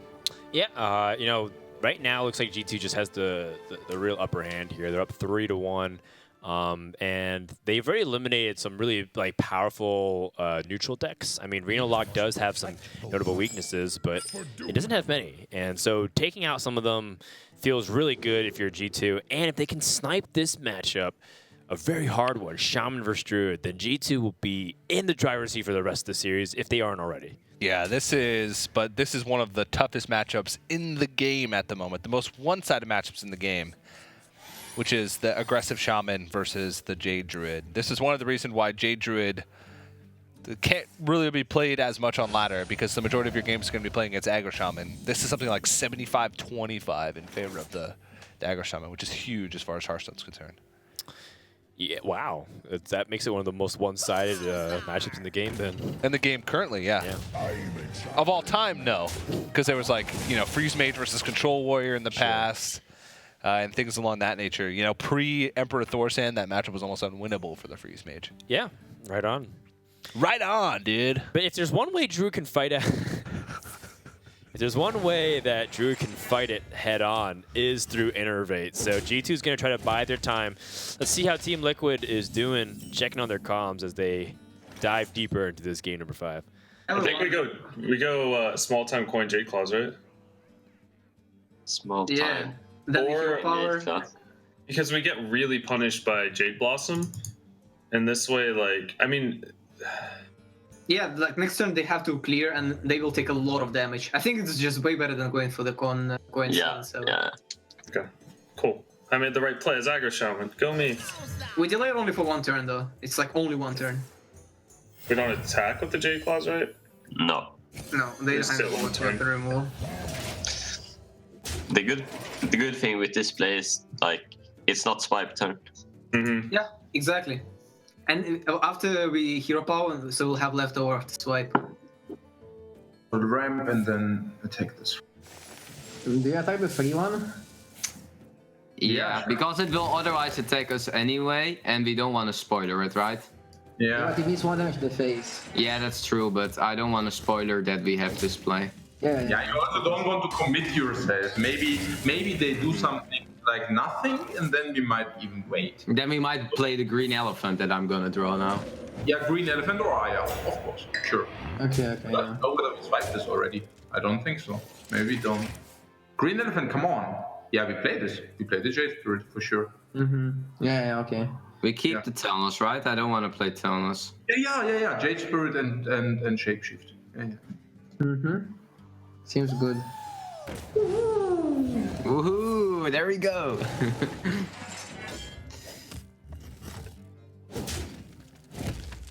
I like that G2 is able to maintain their composure here despite the fact Team Liquid was putting a lot of pressure on. And now Team Liquid, they're going to put the pressure tenfold, or sevenfold rather. They've got a 4-mana 7/7 ready.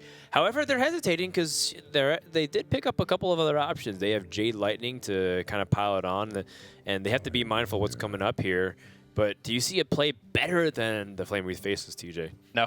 A lot of times you're not going to see a better play unless the board is out of control on turn 4 than Flaming Faceless. But G2 actually has a pretty good answer to this waiting on the other end.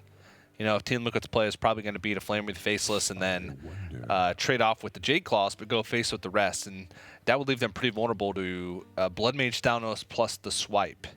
It would give them initiative going into the following turn. Oof. But, I mean, sometimes that could be what Druid needs. Lots of early ramp, 1 full board clear in the mid game, and then 2 or 3 good draws, and all of a sudden they're in the game. Yeah, this is massive for G2. The fact that Team Liquid didn't trade into this 2-3 with the Buccaneer. That means that 7/7 cannot connect. So Team Liquid's also overloaded too. They can't play the Azure Drake. Yeah, that's not good. Yeah, this is a little bit of an awkward scenario here. If you Jade Claws, you overload for 1, so you can still play Azure Drake, but then you can't squeeze in Lightning Bolts or Spirit Claws. I guess it doesn't matter because you're going to be attacking with the weapon. So let's listen into Team Liquid, see what they're actually thinking about and how they're playing the next few turns. Hero power first then. Do we trade here? Yeah. Yeah, I think so. Yeah, and the Spirit Claws really works well. The spell power is going to be... We could do 8 damage a third. Okay. That's okay. Hey, this is so stupid. Okay. We II here, right? Yeah. Yeah, I think so. Do we hero Hero power power the totem, I think. totem? Yeah, you shapeshift that, yeah. Our girl's best friend. We have to because we want to kill it. Spell damage is a little annoying, but yeah. Super annoying. If it was 1-1 now, it would be Yeah, game but they could also play as a Drake here and then. But yeah, then we are super happy. Yeah. Yeah, but it's fine. I mean, they are asking for 5 mana, 6 mana, and we are answering for 8. It's pretty good, actually. If they have We should- nothing now, it's fine. Yeah, it's super good. They have nothing. The Aya is like a 5-3, which brings a 3-3, which brings a 4-4. And they ask for 3 mana, we answer for 8. Now they ask for 5 mana, we answer for 9. I mean, sure, yeah. So And what can they have here? Like they already play. They might have Tunnel Truck, Lightning Bolt.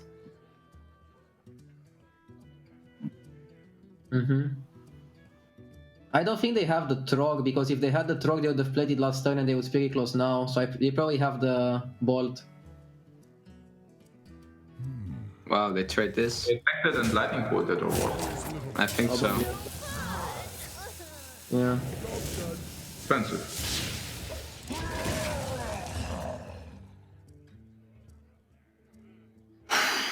I don't know about using Feral Rage for attack anymore. Like we might need a defense for. We need it for armor. We need it for armor usually. You don't want to use the Feral Rage for aggressive, or what do you mean? So what do we want to do here then?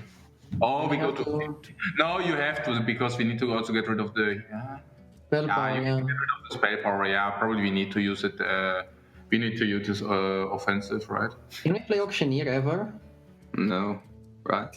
The only option would be to play Azzy Drake in order to draw something else. That would be maybe... Yeah, that's what I'm thinking.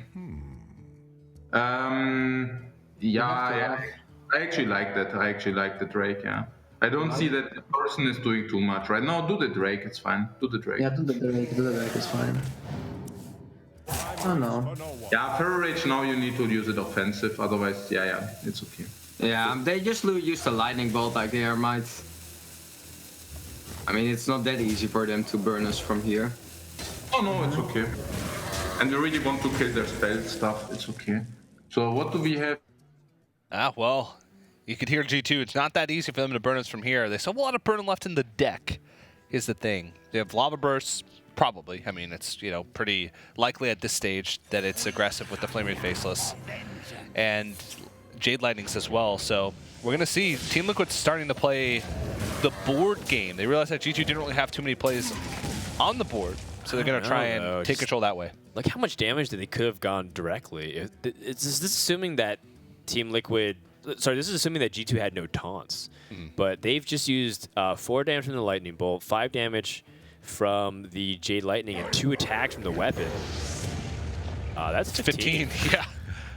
15 damage. Now, it doesn't translate 1-to-1 with health, so it's not like they could have just used all that damage to the face and have won already at this stage, but definitely something to note. For example, the Azure Drake wouldn't have connected with that, but, I mean, just look at G2. They're in a dominant position here, and Ragnos can't get dealt with. And Team Liquid's not in a position to kill it, although they can go wide on the board, so this is still anyone's game. Yeah, if they can pick up a spell power totem roll here, then they can start pushing a lot of damage. That would be 7 damage pushed this turn. And I think that's got to be the risk here to roll for it. Actually, J-Claws does summon a 3/3 now. Yeah, that's actually a very reasonable thing. And they do have sort of a weapon overload going here. Not literal overload. Figurative overload. Flamesong Totem adds 2 power now versus J-Claws adds 3 power for the following turn. So you're actually adding a little bit more by J-Clawing first before the Flametongue Totem, because Flametongue could add 4 next turn. Yeah. That's assuming you're not dead, too. I think it depends what the totem roll is here. getting that 3 damage. Every little bit matters. Let's tune into G2 and see how they're going to deal with potentially their last turn here. Oh man, that's such a blank. Wait. So we go to 11. If you hit the free attack guy, then I have. It's just over. We hit the face or we die, I guess. No. If you hit the free attack guy, we also are not dead. If you go like Hero Power, Fandral, Jade Spirit. What? 3, 5, 8, 10. Yeah, like if we armor up and we kill Trok, and if they have no damage in hand, we are in theory not dead. Yeah, I mean, sure, you play. Fandral, Spirit, Hero Power. Yeah. Yeah, exactly. Yeah, sure. Just hit face. Oh man. Come on, Tides, you can do it. Yeah, it's face, guys. Come on. No. Oh. Okay, we're not dead on board. Maelstrom. Mess this one up, Show. This one's on you. Alright. Easy game. Easy life.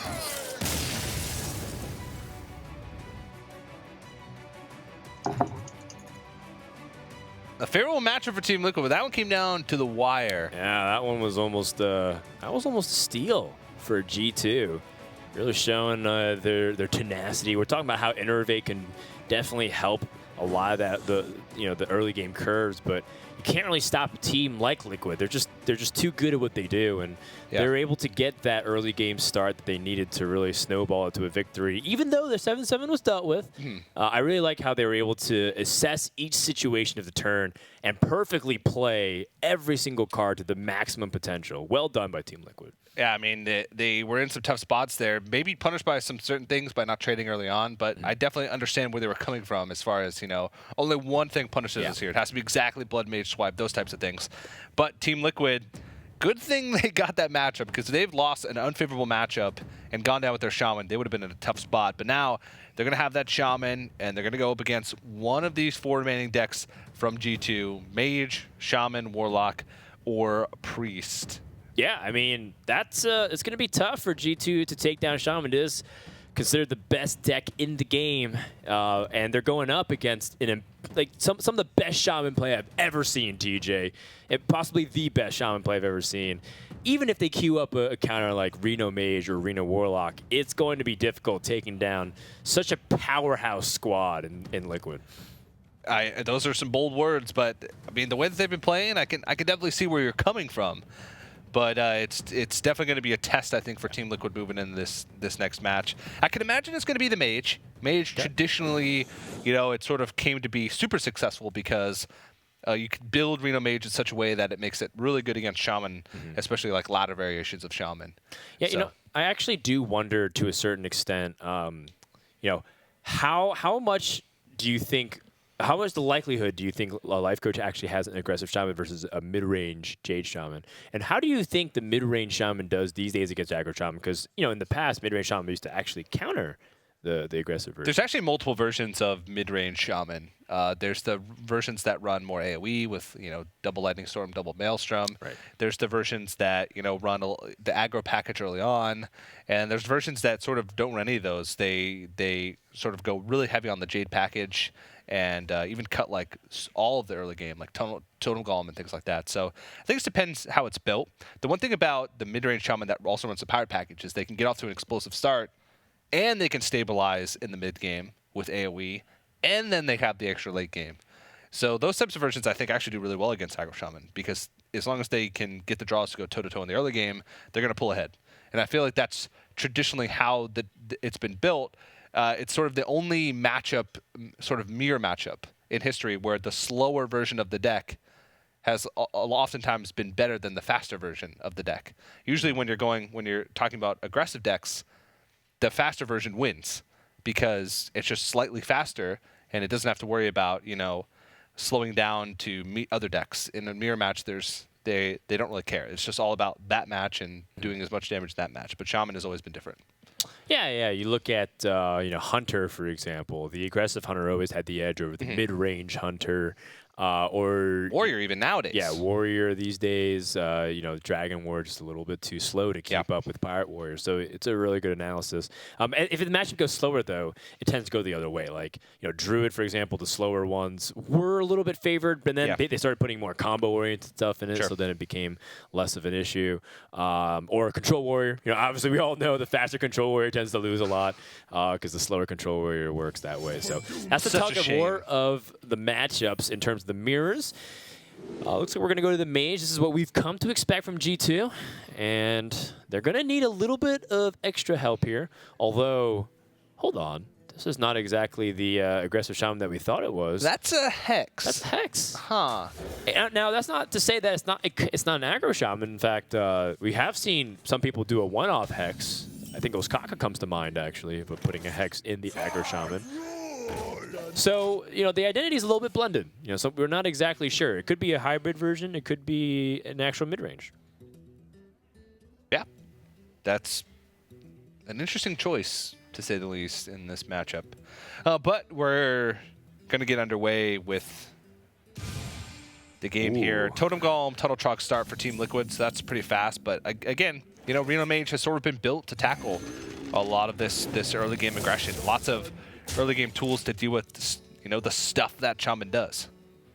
Yeah, and G2 was trying to budget around this possibility of this. It was either this or Jade Claws, because if their opponent did hero power and got the healing totem, first of all, it's a 1 in 4. But the second thing is that's a good sign, because that means that you're able to withstand a lot of the early game pressure. Yeah, they were pretty much forced to do that ping now, so going to go ahead and go with it. But let's go ahead and listen into Team Liquid to see their plan for this early game. I'd rather protect Totem Golem by Flame Tongue here. Yeah, I like Flame Tongue. I'm gonna say I like it, but I wouldn't play it if we didn't have another one. It also telegraphs the 7/7 kind of.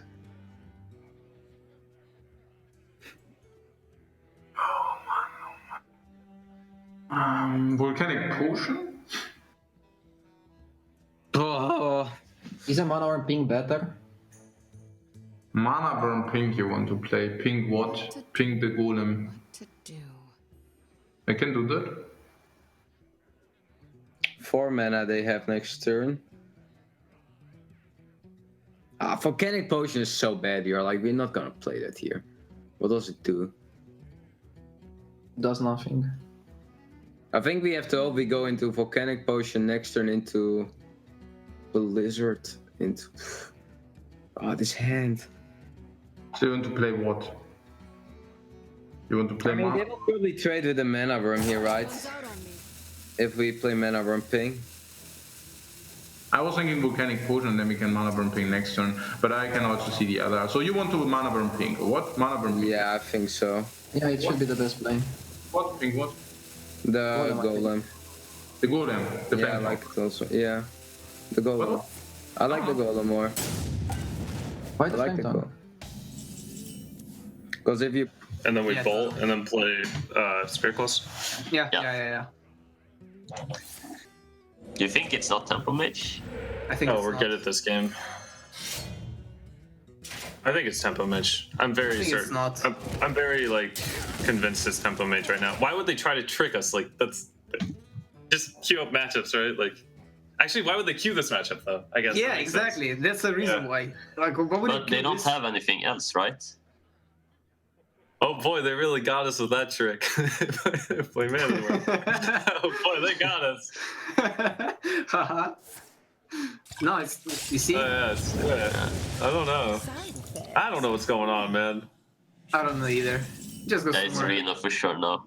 Just roll spell power again. Did we ever hex that? Nah, Are you sure? don't think so. We bolted? We flamed on and smoke, right? Do we bolt it? Protects 2 No. damage on board, basically. I mean, the Spirit I Claw don't was think face. so. The taunt is protecting the trade on the Totem Golem. But then they need just one clear, like Fireball or Frostbolt. They did it. Yeah, I guess. Yeah, okay, Bolt, right? Yeah, I kind of like texting that. I don't know. I guess not. Oh, Oh, you Do want both? Hex? I don't know. This is hard. I mean, you attack face with the weapon every time. To play on Harrison or something. yeah. Attack face with the weapon, but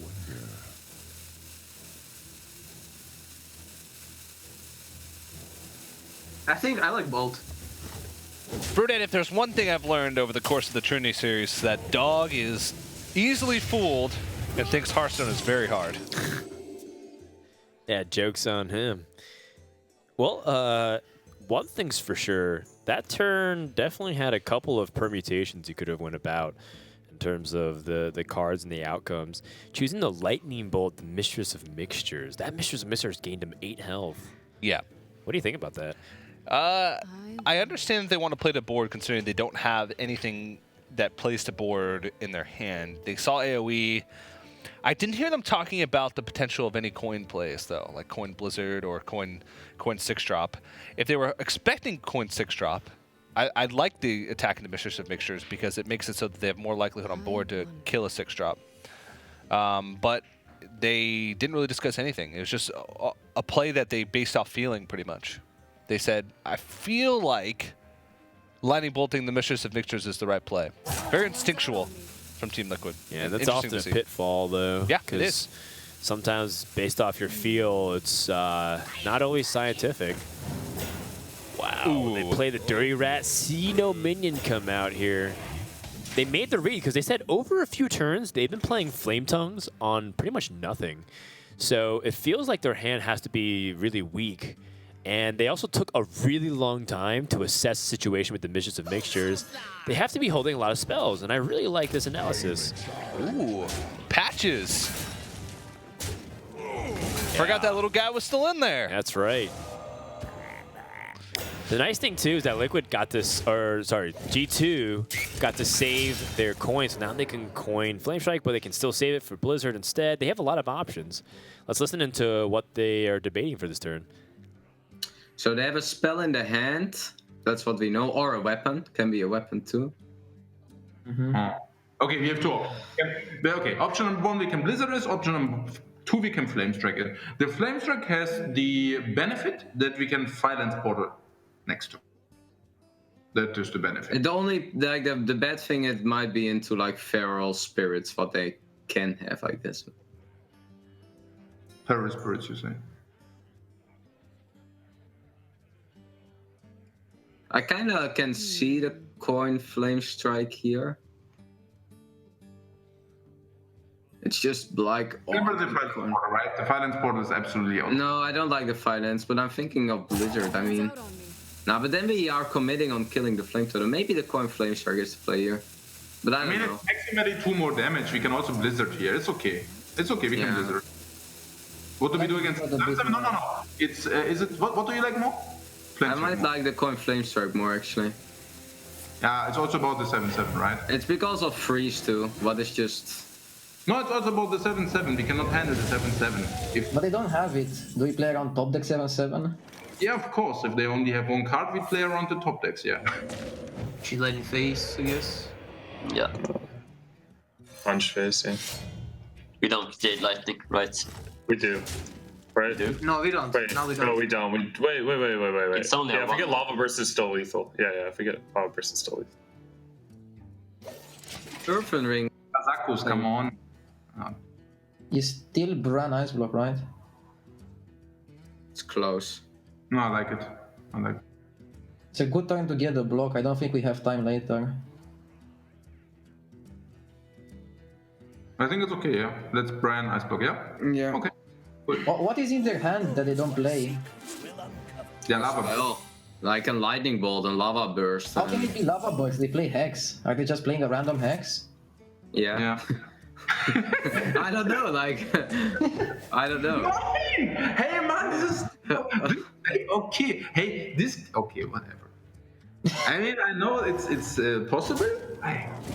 Hey, it will be so good that the Spirit Claws are not in the game anymore. I can really not see them anymore. Oh, they proc us, really? Oh, now they okay. Oh, they don't proc. Okay. Ooh, Yeah, no, we can Blizzard, it's fine. Yeah, we just Blizzard yeah, them we and Blizzard.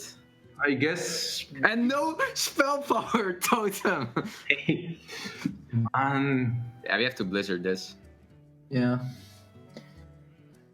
You have to Blizzard. Come on, we have so many defensive tools in our deck still. Like, we shall be able to also pick up something next turn. Even. We have Farseer is good, Azak Drake is good, Reno is good, Kazakus is good, Refreshment Vendor is good.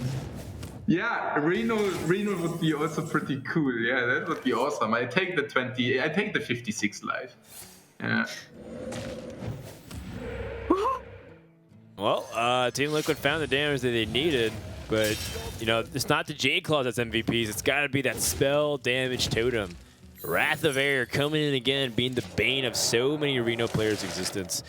It's amazing how one card from a hero power is enough to tilt people off the face of the earth. But yeah, maybe Firelink Sport can summon a taunt. Sure. Yeah. That is an opportunity here.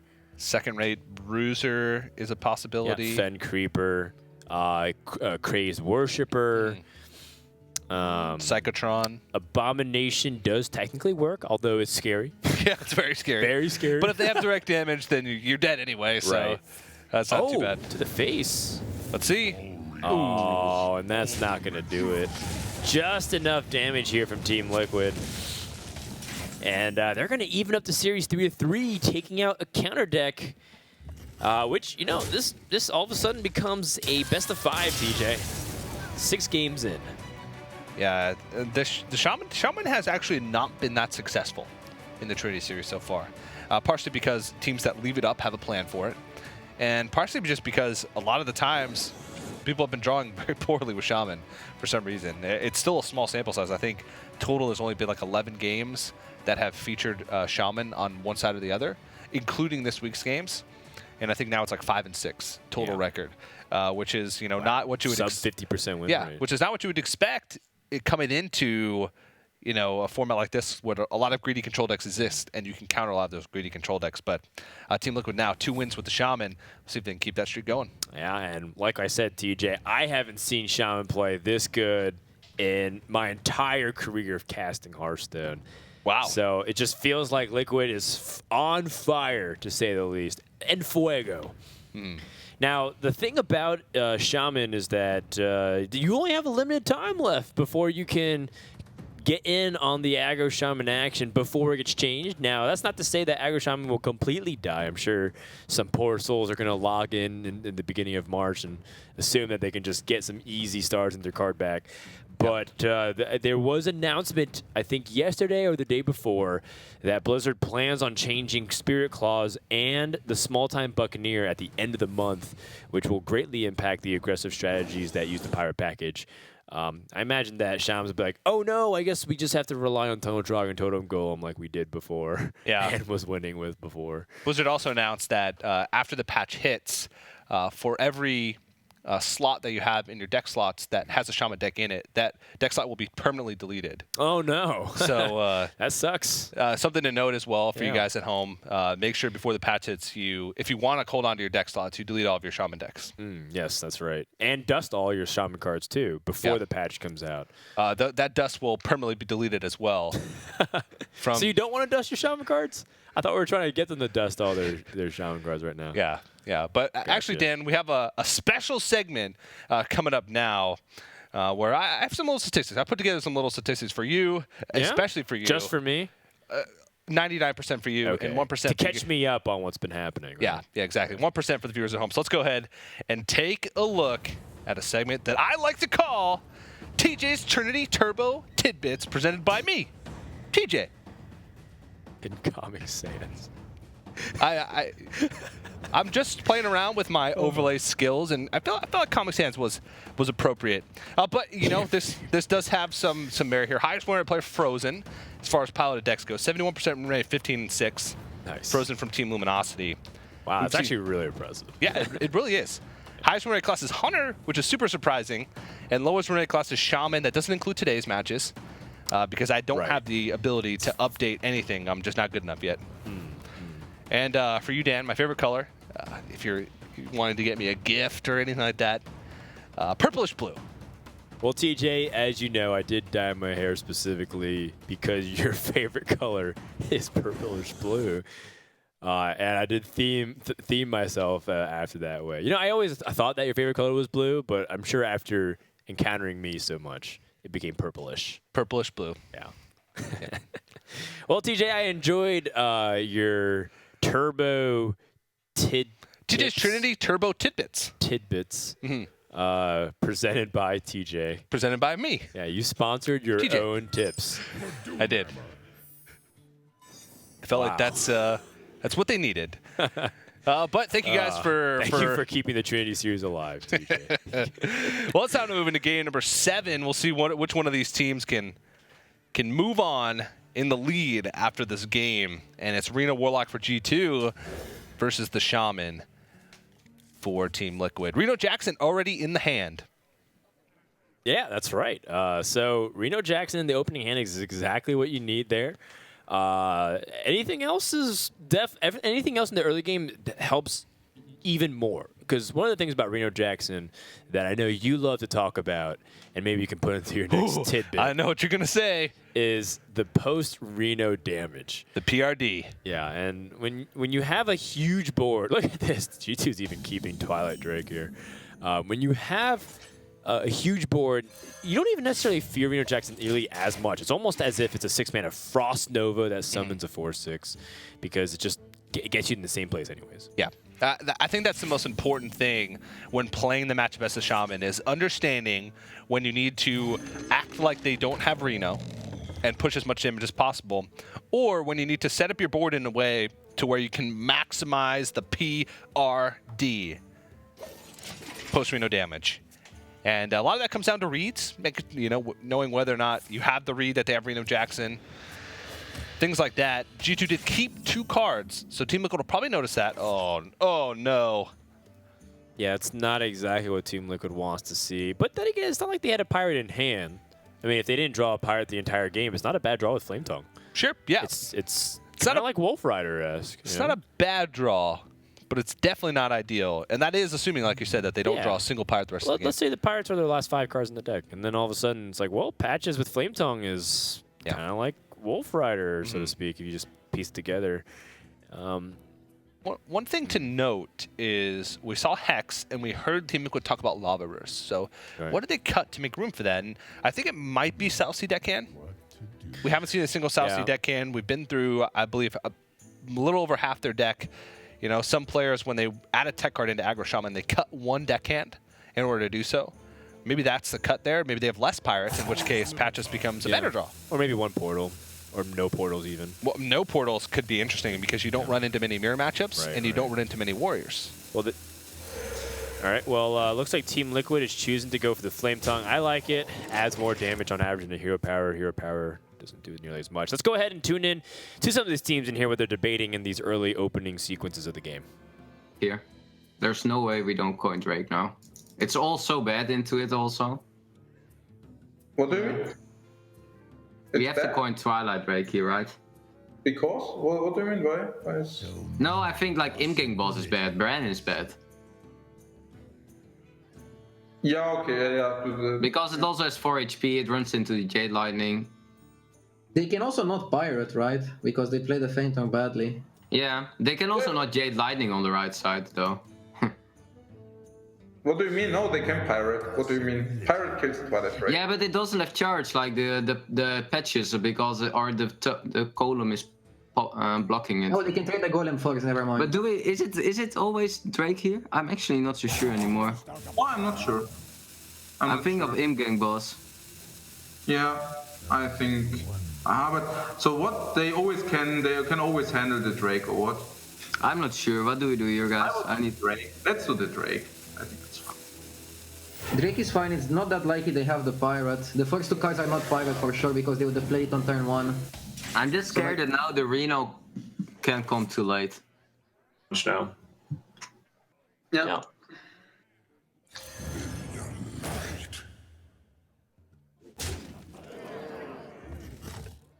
Yeah, like I was afraid of the 7/7.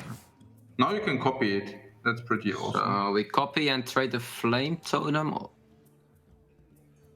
Guess so, yes. I mean, you definitely copy it. I think you kill it. Yeah, you trade the Flame Tongue, right? Yeah, because otherwise he kills your guy instantly. Yeah. Ah, we have to.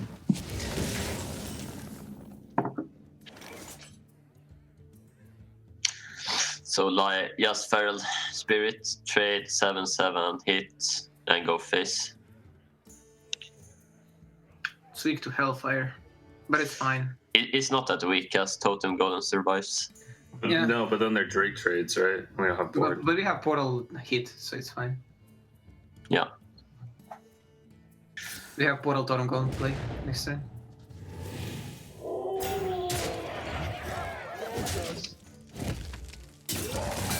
Man, I don't know if they'll survive through the Reno turn. It's looking pretty dicey. Yeah. And no AoE picked up as well.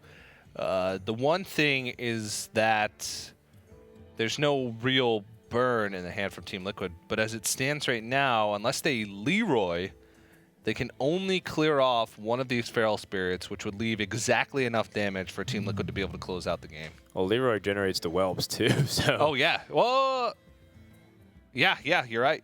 So it actually doesn't take away damage, so they're just dead on the board. For some reason, I figured you could Leroy and then somehow reach the Totem Golem. Oh, right. No, they're just dead because yeah, of the they're patches. just dead. Can they tap into anything? They could tap into Demon Wrath, but even then, that would be completely inconsequential. They wouldn't have enough mana to Mortal Coil. The secondary bruiser. Secondary Bruiser, also Sunfury Protector, could have maybe bought some time. Yeah, this is the problem of playing a combo Arena Warlock when you leave up Shaman. It's just, and looks like G2 is devastated again. This is one of those, scenarios where why leave up Shaman when you know it's such a powerful deck? Dog's Face says it all. They didn't ban Shaman. Team Liquid has won 3 in a row. Yeah, 3 in a row. They've won as many games in this series with Shaman as every team has won in the total of Trinity Series leading up to week number 4, or to week number 5, I'm sorry. So having success with Shaman, not something that you would have been surprised by if you hadn't watched Trinity Series and someone was like, oh, look, Team Liquid had success with Shaman. It's just the variance kicking in. It's the fact that, well, it's actually a couple things. First of all, when a deck has 50% win rate in a format like this, is because people get to queue a specific counter deck to try and kill it. So it's not necessarily like that absurd to see decks go 50% win rate in general. In fact, that's kind of what it should be if it mirrors the ladder experience, which it isn't because it's last year's standing. But you get the drift. The second thing is that Shaman's worst matchups aren't even that bad. Like, it's when something's a favorite against Shaman, it's more like 55-45 at best. Maybe 60-40 if you're like Control Warrior. Maybe higher too if you look at the actual data. But the point is that Shaman doesn't really get hard countered. It can still sneak wins because it just has the nuts, And when you have the nuts played by the nuts team, it's just a winning combo. You can't stop it, DJ. This is exactly what happens when an unstoppable force meets with an immovable object. Well said, I guess. You're a big fan, I see there, Frodan. I'm a huge fan. Yeah. Team Liquid can't be stopped. And the only way G2 can fight back is if they buckle down and play Shaman themselves. Because I'm pretty sure that G2 is saving Priest for the Mage. They really need to save that Priest for the Mage. Otherwise, they feel like Shaman gets countered by the Mage right back. So I'm putting my bets on the horses of a Shaman mirror coming up. It's a long time coming. We'll see. It depends on the deck choices. Priest can do well against Shaman, if they have an early curve. They do get punished heavily by early weapons, by Flame Tongue Totem. But if they can get that early curve and stabilize, going into turn 4, turn 5 with Twilight Guardian, then they can have a good time. But as you mentioned, it's not about the immediate matchup in the grand scheme of things. It's about how can you set up your decks and your lineup to best match up overall against your opponents. And in that case, I think they have to go into a Shaman matchup, a 50-50, essentially, if the decks play out the way we think they will, and hope that they can come out with a win. You mentioned the tech choices that Liquid would bring to the tournament and how it separates them from the other teams specifically because of the way they outfit the decks. Look at one Hex doing so much mental disruption to G2. They see a Hex and they think, well, so what? Is it just like a Shaman with a random Hex? And they're like, yeah, I guess. Yeah. Except, have we actually seen a Lava Burst, TJ? have we actually seen some of these? We haven't, but they've been talking about it. They've been talking about this mythical lava burst that's been into possibility, and all of it is being thrown in a disarray because of one hex card being tossed in there. Big shout out to guys who were able to innovate that prior to it, and I do give credit to Osaka, but I wouldn't be surprised if it was someone else because maybe he was the one who popularized it. And I gotta give props here to Liquid. They're immaculate preparation and strategy going into this match against G2. Yeah, while we wait for G2 to choose their deck here going into the next match, take a look at the pilot wins. This is updated to reflect the matches for today, and you can see there, the weight of which of these pilots takes the most wins with the decks that they've had. Tice, before today, was the pilot for the Paladin, and so you can see he's had a lot of wins because of that. But for these teams, it feels like there's not too many trends, but it also feels like the player that drives the discussion the most has the least amount of wins. Maybe that's because when they're actually playing the deck, it's harder for them to discuss and play. Like Life Coach usually drives discussion for G2. Now Rhea is actually the one who usually at least comes up with plans for Team Liquid. Yeah, I think Nyria is more of the like a consulted opinion of things because he ends up having a lot of driving analytical force, and I think it's because he has played the most volume of games. Just if you look at Nyria's account, he has absurd amount of, I want to say like 20,000 wins on his account, and he also plays on both servers. Amateur. So it's just like this guy has logged an absurd amount. So when you log that many games, you just kind of ask guy who's done scientifically, and then you have guys like Dog and Show who brings their own expertise in different areas, and they kind of bounce around like what they think good plays are, and that's how you come to an informed opinion. All right. Well, that's a pretty explosive start for Team Liquid.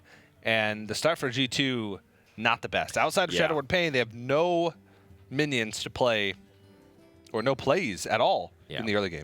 So this has been a long time coming for Team Liquid. They actually haven't had an explosive start like this in a while. The previous game against Arena Warlock, they were like Flame Tongue Toteming on turn 3. This happened multiple games in a row. Not exactly like the strongest play, but they did have Totem Golems, I think, in almost all their games, which has been the anchor to all their explosive wins. Deciding here between whether or not to play a 1-drop, to coin out a 1-drop. If they 1-drop, so 1-drop, coin 1-drop, and then play Totem Golem, they don't play Feral Spirits on 3. If they Tunnel Trog now, they have the option to coin Feral Spirits or play Totem Golem into coin Feral Spirits. But then they're not getting maximum potential out of patches, and they risk drawing the patches every single turn. So I kind of like the coin 1-drop.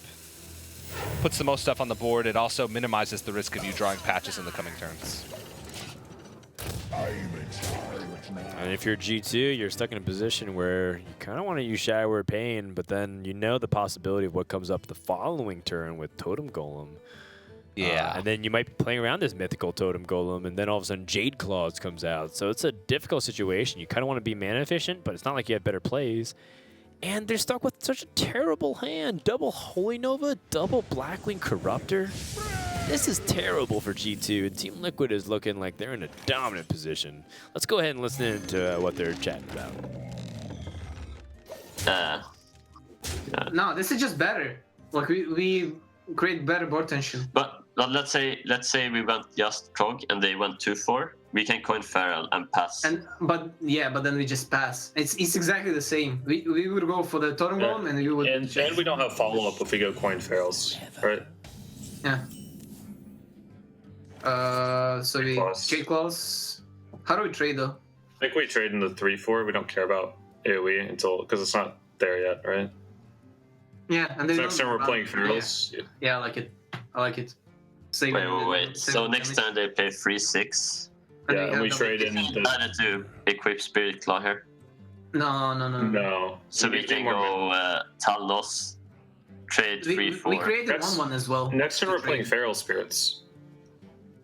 We have to because they play 3-6 and we just trade in like a 3-1 and then the patches and the weapon. Yeah. And then we go phase. Actually, we trade in the 3-2, but yeah. So we trade 3-4 in the weapon. I see. Yeah. And then next turn we probably actually trade in the small time so we can get in more damage. The 1 health is irrelevant as opposed to 2. Yep. and we get ferals. We are not weak to AoE. We push more damage. Seems good. At least they cannot drop 7/7. That's good for us. Because they overloaded. Really awesome. They perfectly played into our holy nova. Oh my god. We got them. We got them so hard. That was really fun. They have another weapon if they attack here. They have a weapon in hand. We lured them into our holy nova. Yeah. We lured them, yeah. Yeah, look at holy nova on 6 times. They have one more weapon in the hand. They attack with the weapon. They have... And now they are lost. Because we lured them. So there is that lava burst. The mythical, mysterious lava burst It's made an appearance. that we only heard about in the legends and tales that Team Liquid told us in the previous games. G2 somehow, They're still in a tough spot. they're in a tough spot, but they found a way to clear the board despite having 1 minion to play between turn 1 and 6. But they're going to clear here, go up to 12 with no spell power totem. There's 9 total damage. But with spell damage totem, they are dead. With spell power totem, they are dead. And they're actually just going to go ahead and play minions to start it off. And I like this. You always want to present the minions first because you want your opponent to have to react to minions and then have to worry about burst. Pretty sure G2 was saying we got them a few turns ago. I don't know if that was like them being sarcastic, like, oh, we didn't have a play that we baited them right into their double. Okay. Yeah, you're right. It could have been sarcastic. Yeah. It sounded kind of genuine. Yeah, I don't know. Sometimes it's hard to tell with life coach. Oh, man. Ugh. It might be like one of those scenarios where you got to power shield into Shadow or Death, but you can't even stabilize because there's so much burst coming out from Team Liquid. They got 9 from the hand and the weapon, guaranteed. Oh, can they play both though? Overload? Yes, they can. Is someone injured? So right now, their best bet is for Shadow or Death, and it looks like they picked up a dragon. That stalls for 6 health. So they're at effectively 17. With 10, 11, They're dead. 19. Yeah, that's definitely enough. So looks like Team Liquid's gonna go 5-3, and the aggro shaman keeps chugging along. And maybe this is why everyone is banning shaman. Maybe. Maybe. Or maybe it's the fact that Team Liquid just can't be stopped, TJ. That could also be it, but G2 has left up Shaman a lot of their weeks, and they've had a lot of success against it. Maybe it's because of bad draws, and maybe they were sort of baited into, looking only at the results of the previous weeks and saying, well, we can handle Shaman because we have in the past. I mean, we don't have to pretend anymore because Shaman's getting nerfed, TJ. Shaman's pretty busted. And the fact that you kind of leave it up, it's not that, like, we're pretending, because a lot of times we like to point at stats and say, like, look, Shaman's kept in check here. But sometimes it's not. Sometimes it just goes on these insane streaks because it's not really that, it's not countered that easily. You could have a Reno deck outfitted to beat it, but you still have to draw the right half of Reno. Or you have to completely gimp your ability to kill certain archetypes, as the Reno Warlock, for example, and play all anti-aggro. And the only thing that you have late game is Jiraxis, and you're crunched upon this one card. And that's the power of Shaman. It single-handedly defines the entire metagame as a class, and everything warps around it. Now, it's going to change in about a week and a half or so when February wraps up, and we're all counting down the days like it's Christmas, 12 days or so. G2, instead of trying to kill it, has to join it. If you can't beat them, Shaman. Well, Dan, in a weird way, I'm kind of excited because, this is Trinity Series over the past couple of weeks has been a Hearthstone that I haven't recognized. Yeah, right. And I've been these crazy weird decks. I've been getting, slightly worried that this is not the game that I'm used to. Yeah, this is like false advertising. Yeah, this is not Hearthstone. But now we're going back to the true roots, where we've all come to live and not love. Well, hang on. I mean, next series, we have some meme teams coming up here. Yeah. Tempo Storm, of course, brought some weird decks, so let's not jump the gun just yet. But if that's right, there it is. I mean, there has to be at least some other teams out there willing to play some other different decks. But Team Liquid looking sharp, like the team they're destined to be, up 5-3. And let's also look at it too. What's the decks that have swept in the Trinity Series? We've had an Mage. Anyfin Paladin sweep. Yep. We've had a Tempo Mage sweep. We've had a Warlock sweep. Have we had a Shaman sweep yet? No. If Team Liquid wins here, is it a Shaman sweep? No, but it's pretty dang close. And it's about time that Shaman gets recognized as a real competitive deck in the Trinity Series. Okay. Because according to TJ's Turbo tips, Trinity of the day, Turbo tidbits, it makes it seem like Shaman's bad when it's not. It's not. Now I don't know what's is your Dan- favorite color actually purplish blue, or maybe Dan- it's a bluish purple. You caught me.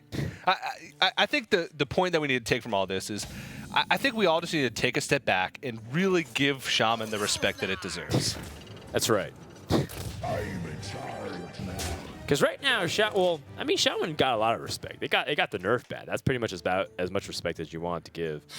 But taking a look at G2's opening hand here, not exactly the most proactive, very reactive, and the Mana Tide Totem indicates exactly what we were suspecting earlier in the series, is that Life Coach is bringing a mid-range variant of Shaman. Very robust, very good at everything. In fact, I think that this deck is going to be the #1 deck after the Aggro Shaman gets nerfed, primarily because mid-range Jade Shaman was already not playing some variants of it weren't even playing Totem Golem.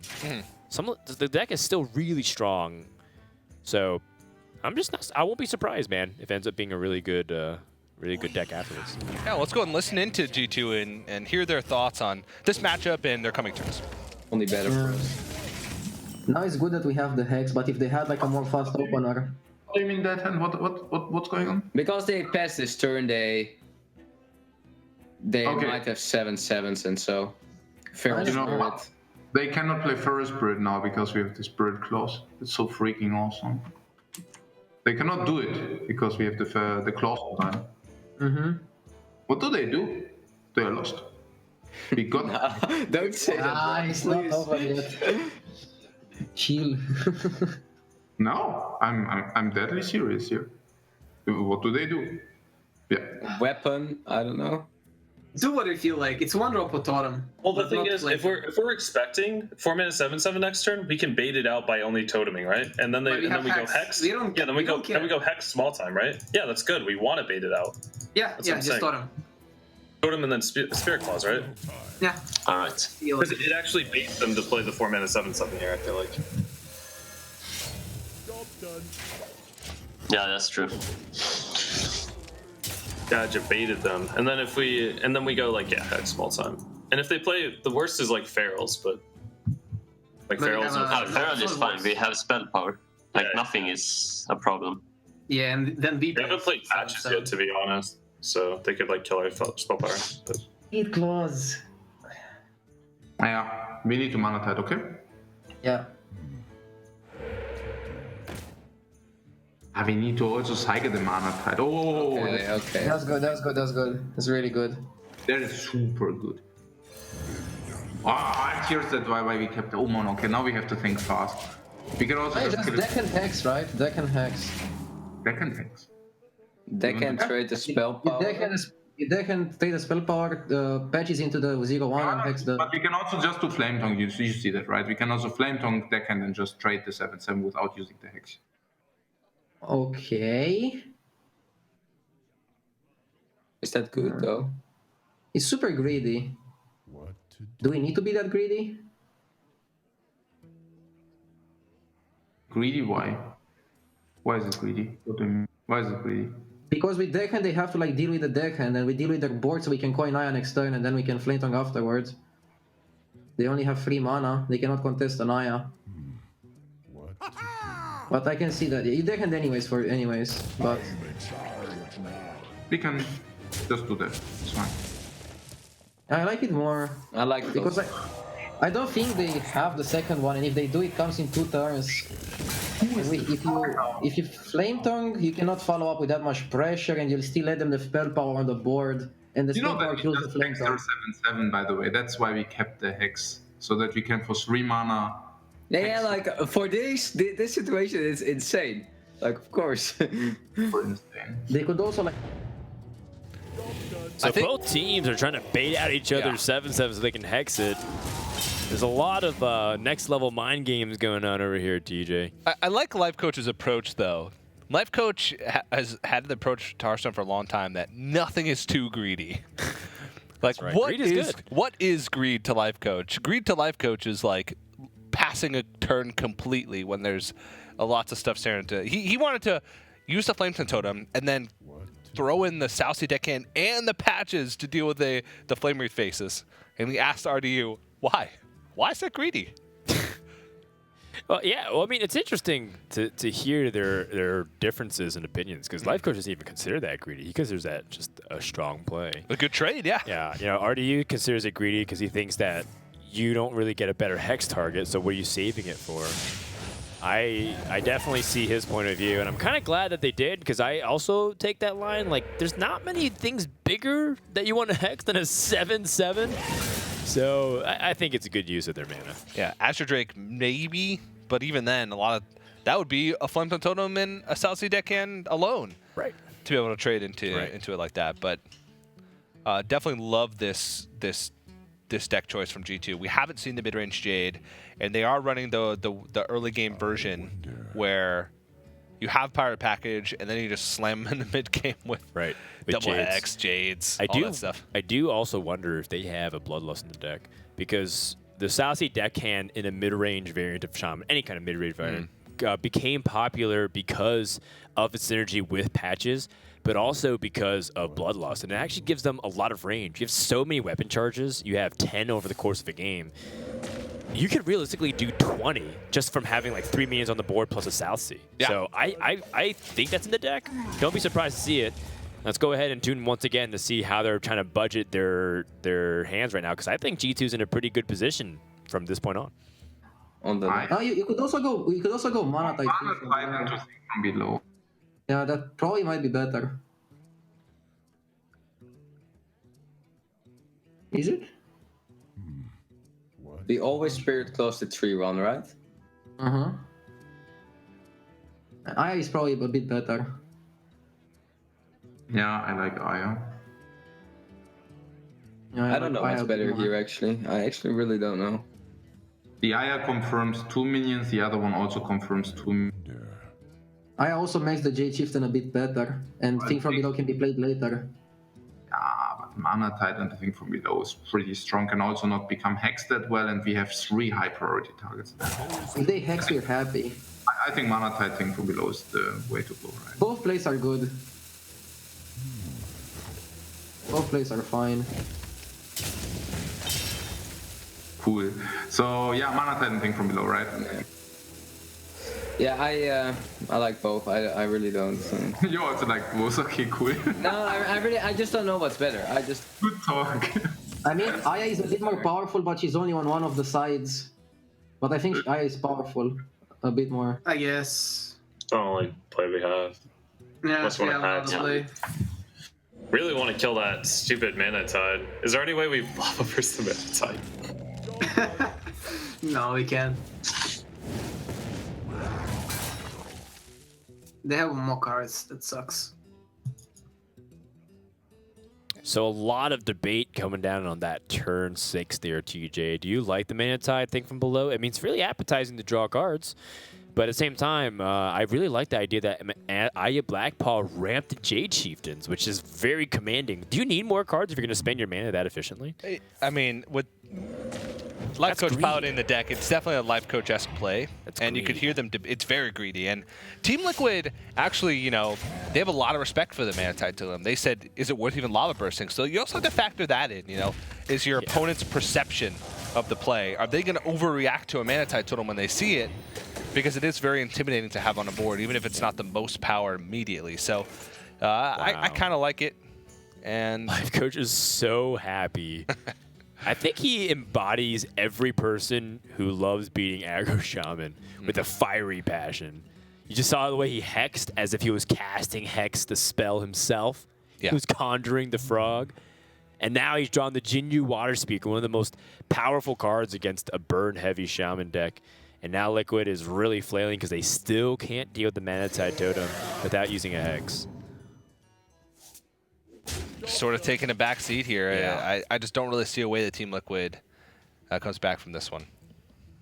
Yeah, you know, Team Liquid now has Brand and Jinyu Water Speaker. That almost certainly means that they won't get burned out at all. And in the optimistic scenario, they can also Jade Chieftain with Brand and then start winning the game. Yeah. Like, seriously winning the game. And they're going to continue to get that card economy, and they're going to continue to keep building those Jade threats up. The Jades aren't that big right now, but Shaman usually takes a little bit of time to get going. They don't have as many Jade tools as, like, say, a Druid. Let's go into G2 and listen to their plan for this turn. Yeah, but we can heal for so much next turn with the Brand even. Or is that not relevant?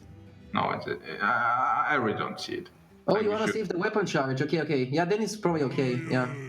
I don't know why you are so greedy drawing cards. I mean, you see our hand, right? And you see that the chances of ever drawing cards, of ever playing our stuff. Should I kill this? Yeah, probably. Probably, yeah. But you win anyways, whatever you do.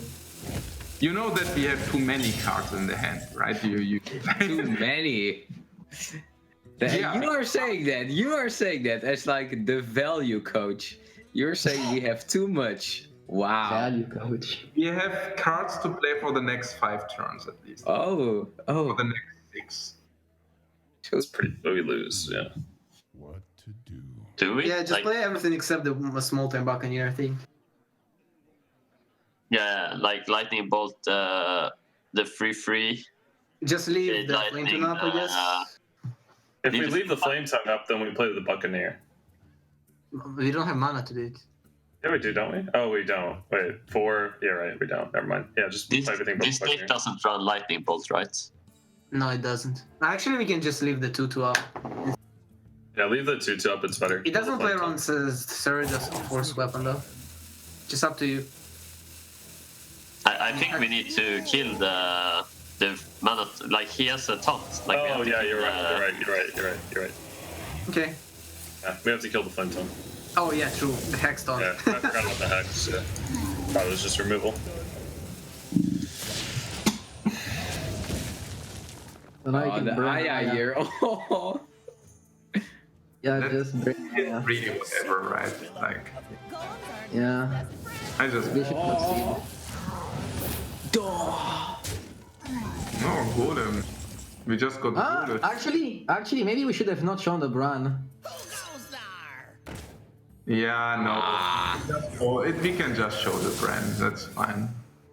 I mean, now we actually need the strong board still a little, so. Just to put the fear into them. So what is this? This goes here. I just do random trades, yeah. Yeah. Random trades. Well, that pretty much sums up how good of a position G2's in right now. Life Coach is just doing random trades. Yeah. 7-7, 8-8, both with taunt. It's pretty good. And say so. Probably time to scoop things up if you're Team Liquid. They're trying to get some information out of the deck, though, is the thing. So one thing with last year's standing is if you lose to a deck, you're going to have to play against it again. So the more information you can get out of the opposing team, the better position you'll be in going into the next game. But that's going to be G2 finally taking down the Shaman from Team Liquid with their own Shaman. Moving the score to 5-4, still in favor of Liquid. Yeah, and man, really good job by G2 to really climb back into the game because you know, they're such a good team, TJ. Like, you think about everything that G2 brings to the table. They have Tice, one of the strongest players in Hearthstone history, probably one of the most accomplished now. I mean, Pablo's really giving him a run for money, but Yeah. you can't discount him, one of the greatest players. And then Life Coach, you know, one of the players of 2015 where he went on like this insane streak to really go on. And then RDU, the first true breakout open player from Hearthstone in 2014 when he was winning DreamHacks. So you have players who are historically great. It doesn't surprise me at all that despite the odds being against them, that they're able to come back with a strong win and decisively shut down the Aggro Shaman with their mid-range Jade Shaman. It's going to be tough for them to close out the series, but those are definitely some kind words over to G2. Team Liquid have 2 decks left to try and counter that Shaman with. They have the Druid, and they also have the Mage. Now, Mage is a good tool, but you know, depending on what type of version of Shaman it is, we never saw Bloodlust, but it's a possibility. The Mage might struggle a little bit. Druid probably will struggle a little bit too, even though this matchup's a lot closer than the aggro Shaman because you're given more time. You can build up your Jades. It's sort of a Jade race. Still favorable for the Shaman, I believe, but it's a lot closer. Yeah, so, you know, what does Team Liquid do from this position? You know, they choose Druid or Mage. Probably Mage to just see if they can seal the deal. But if they can't win with Mage, which we saw earlier in the series, then they're just sitting ducks because they have Druid versus the Shaman. And there's almost no version of Druid that's very good against mid-range Jade Shaman. The closest could possibly be like a very aggressive version of Druid that can probably like kill them like by turn 5 or 6. Aggro Beast Druid? Yeah, like, not necessarily Beast, but like maybe the Curator Druid that plays like Murlocs and Beasts and Dragons. Finja. The Yep. Finja. Like that's probably like the only thing that could probably kill a mid-range Shaman that gets a little bit too slow of a start. But mid-range Shaman's so good because it has Hex. It can deal with any kind of slow thing. It has a board pressure, so any kind of like combo Druid will have a lot of trouble dealing with the board. So they need to win now, or else G2 is going to potentially be in the spot to take this series. Dog looking a little bit disheveled. This will be his first time piloting a deck today. He's got Druid and Mage on his side, so left him for last. Looking like he's got some bedhead. Yeah. I like it, though. Maybe that's just the look he's going for. True. Bedhead by Dog. I would buy that perfume. Well, I guess hair product. No, it's a perfume. It's a perfume. Makes you smell like bedhead. Smells like bedhead. That's $1 million idea. You just gave it away, TJ. Yeah, I like to share my ideas with the world, and I'm an open book.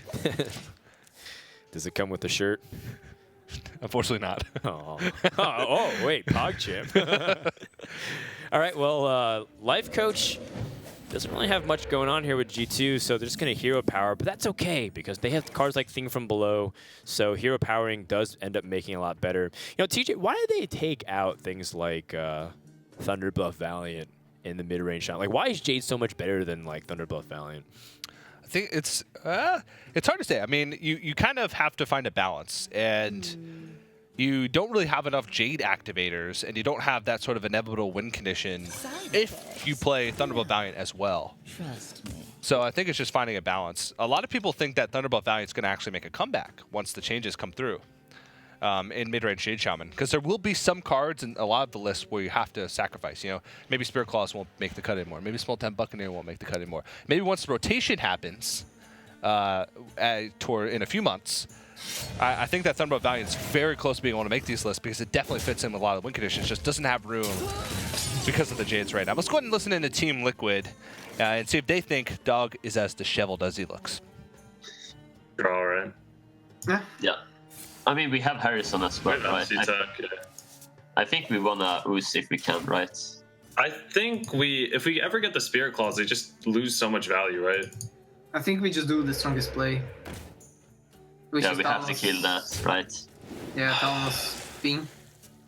What about Forbidden Flame and have like they will play Drake next turn, right? Yeah, I like Forbidden Flame. Forbidden Flame's more removal though, but yeah, I like Forbidden Flame here. Okay, I see. You could go Talnos Forbidden Flame. No, we want to. And next turn Drake coin Arcane Blast. Talnos is really good. Yeah, we want to save the Talnos. All right. Yeah. Yeah, I like Forbidden Flame here. For example, if they pass next turn, we can go Dirty Rat, Talnos, Arcane Blast, or something. If Dirty Rat MC tech that turn, just steal the mana tide, easy peasy. I mean, like Brand Mind Control tech against this deck is actually really good. Yeah, Brand Dirty Rat. Probably want Always the one. matters. You want the 1/1 and the 1/1 in the middle, probably for Flame Totem top deck, I guess.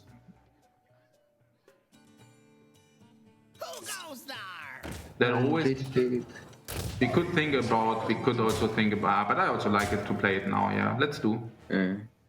I don't play Thanos now. Do you like it there? What? I would have played it in the middle, but I don't know, I think it's fine.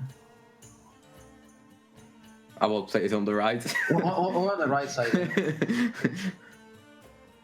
They can now.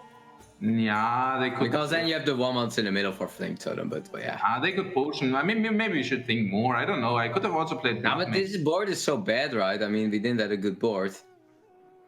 Could have Blood Mage and Totem up. Now we have one. That's too weak. That's too Yeah, weak. but look what the board was. I mean, we need to get this Jade mechanic going too. Wow. Well, I'd never seen so much debate over a Jade Spirit placement. yeah, like, well, It makes but sense. that's sort of what they, what you need to think about in the long term, especially as you get close to the end of the series. Every position on every minion, every point of damage could matter in the long run. And if they realized that later on, if they'd had better Jade Spirit positioning, that they could have done 2 extra points of damage because of Flame Tongue and won the game because of it, then I think they would definitely be in a different mindset. Well, that's not the Dirty Rat they're looking for here, but I don't think it's the worst case scenario, because at least they can deal with it. Imagine if it was something worse, like Thing from Below. Sure, yeah. That'd be catastrophic. I think they would have mind control teched in that case and hoped to get the lucky roll there. But there's so many minions on board. It just feels like a low percentage play. Sure. Going for what, 14%? Yeah. So, well, we'll see. Like, G2 definitely has their options. By the way, I do want to back up. When I was talking about Mage is good versus Shaman, mid-range Jade Shaman is actually the worst that Reno Mage performs against. It's actually better against Control Shaman by a significant margin. Primarily because mid-range Jade Shaman just puts out good waves of threats and always threatens to just kind of kill the Reno Mage from a strong board. And after a while, just like any other Jade deck, Reno Mage can't actually deal with all those 6/6, 7/7, 8/8s efficiently. Yeah. But TJ, you were saying that you think Reno Mage is favored against Shaman. Just judging by Mid-range Jade statistics. Shaman. If you look at things like the Data Reaper report that Vicious Syndicate puts out, they have detailed ladder statistics. But ladder is oftentimes different than tournament play. And, they have the matchup being very close, slightly favored for Reno Mage. But we were talking about it during one of the listen-ins, and cards like Bloodlust and, the way the Reno Mage is built definitely affects statistics. And I think, my feeling is that Shaman is, slightly too pretty favored in the matchup. Let's go and take a listen into Team Liquid and see how they're feeling. Maybe we can get some words from them on how they feel about the matchup. I don't know. No, Ping's better, right? Yeah. I like Talons. I guess, yeah, we need Reno or something eventually, right? Or AoE. Yeah. Like, we are really slow on... But yeah, we are playing more into Portal, though. It's fine. We don't care about that. We'd rather get the cards, all right? Yeah. If they play a weapon, we have Hearthstone Coin Nova. The Frostbolt is Lincoln. Sludge. Mm-hmm.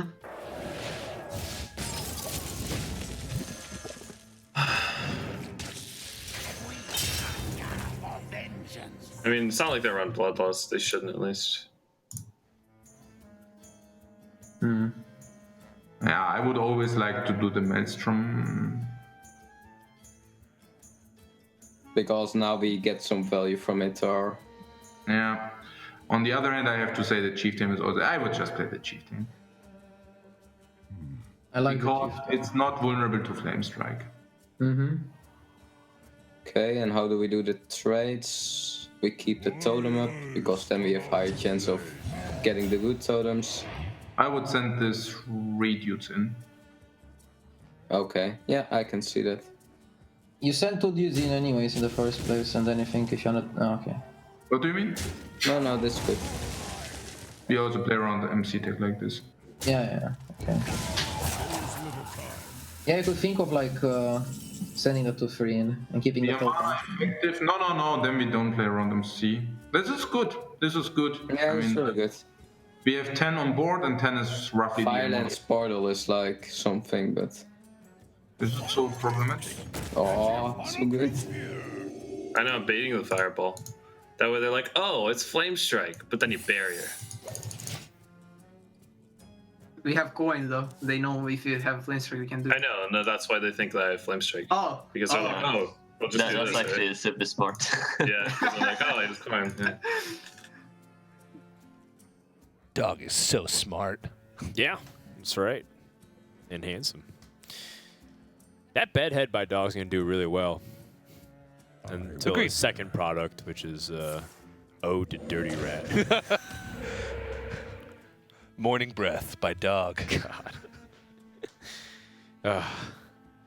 12 hours of streaming by Dog. It's got a nice musk to it, if you will. Blanket by Dog. Jesus, dude. He's got a whole You're line. just giving away all your good ideas today, TJ. Yeah. Well, checking in back in with G2 here, they've got ways to remove the refreshment vendor. I wonder how much pressure they want to put up now that they see that Mage is a little bit desperate. They haven't been able to deal with waves really efficiently. So you're starting to wonder if they're baiting you into Flame Strike or baiting you into AoE. But at the same time, if you want them to kind of use AoE, so that way you can like Brand and Jade Spirit and then just go ahead and flood the 5/5/6/6 really hard. That's when it starts getting really high pressure for the Reno Mage. Oh, this is the kind of scenario they were talking about. Brand plus Mind Control Tech is now the time to pull the trigger. Yeah, if they could take the two stronger minions here, the 5/5 and the 4/4, they'd be in a fantastic spot. Even if they're just able to take away one of those threats, all of a sudden they have a power lead on the board. So definitely an impactful turn here, but the fact that they need to hit some good minions here still shows just how poor of a spot they were in. Let's see. Honestly, none of them are the worst. Yeah, even the spell damage totem, if it survives, Yeah, I suppose. and he picks up AoE, I mean, there's worst case scenarios when there's like a big board. Like you could pick like a Searing Totem up or like a Healing Totem. Those are pretty bad. And you also took away spell damage from them. All things considering, you would have loved to pick the 4/4 and the 5/5, but I don't think this is like the worst case scenario for Team Liquid. They can still pick up AoE and flip this board. You still took 2 minions away from your opponent and gave yourself 2 additional minions. Right. So, you know, at the end of the day, what more could you really ask for, to be honest? But G2 has a lot more resources, even though Team Liquid has ways to gain more resources. But we'll see how they decide to navigate this turn. Looks like they were looking for Spell Power Totem, maybe for Maelstrom Portal. But now going to go ahead and just try and chip away at this board. Do they play anything else? I still just like Maelstrom Portal. You know, maybe, yeah, I don't know if AoE is ever going to become more relevant. Even just getting the damage on to make Jade Spirit trade a little bit better, but so they're going to forego that. But let's go ahead and take a listen to Team Liquid. See their hopes as we move forward into what could be a conclusion to this game pretty soon. Untaunted one. Oh wait, is it? Oh No. I suck. That's so bad. Trade with the untaunted one, the taunted one, right? Because we don't care about the taunt. No, we need taunt. I think it was untaunted one. I mean, it doesn't really matter, but the 2/3 doesn't connect it with. No, it gives them a target for like a spirit clause. I guess we want them to spirit clause. Yeah. Yeah. Okay, so we trade with the untaunted one. Okay. Yeah.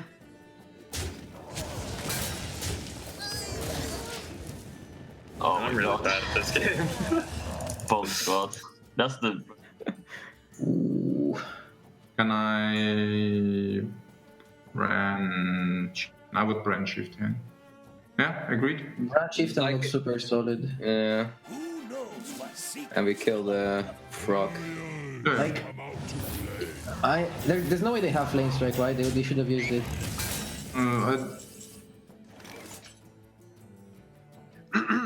Volcanic Potion is decent.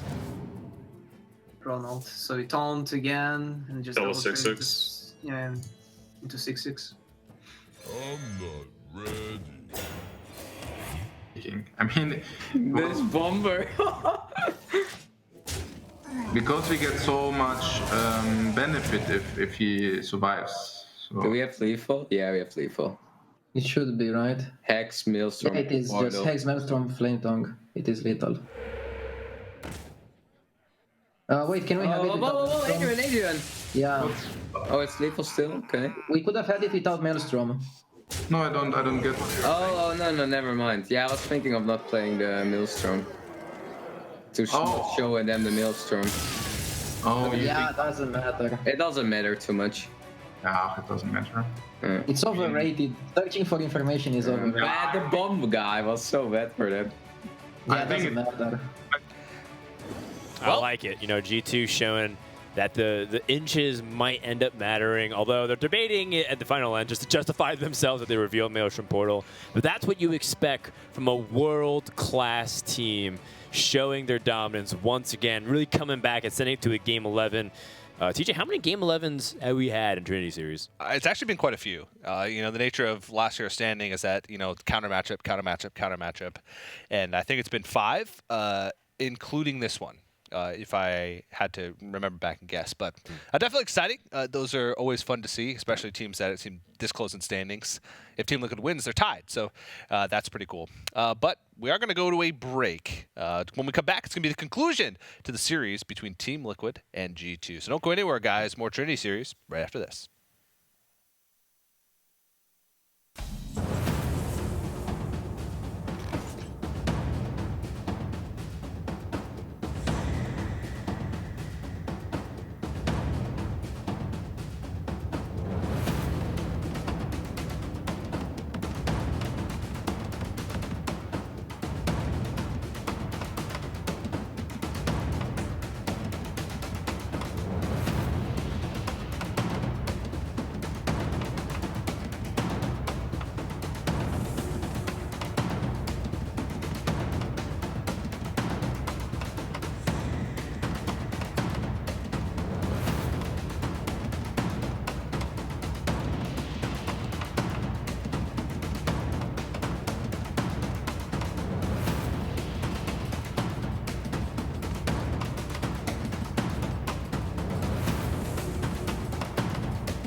Hello, everybody. Welcome back to the Hearthstone Trinity Series presented by ESL and Twitch. My name is TJ, joined by Frodan once again. What's up? And we're about to jump into the conclusion to G2 versus Team Liquid. All tied up, 5-5, Game 11. It's what's all come down to a battle between two equally matched teams. I couldn't pick one if I had to, TJ. Yeah, it's definitely tough. And the one thing that we have to keep in mind is the mid-range Jade Shaman has been doing a ton of work. Yeah. And a lot of players have gone as far as to say that mid-range Jade Shaman is the strongest deck in the game. Currently? If you had to go into a 1v1 against any random deck, that mid-range Jade Shaman has the highest chance to win. Now, this isn't, I back that up. This isn't a 1v1. It's not against any random deck, but it is come down to one game. And it may as well be random because you don't get to choose. It's Druid. So, I don't know. G2, I think they're in a pretty good spot. They do give more time to the Druid than Aggro Shaman. But they can match Jade to Jade, usually.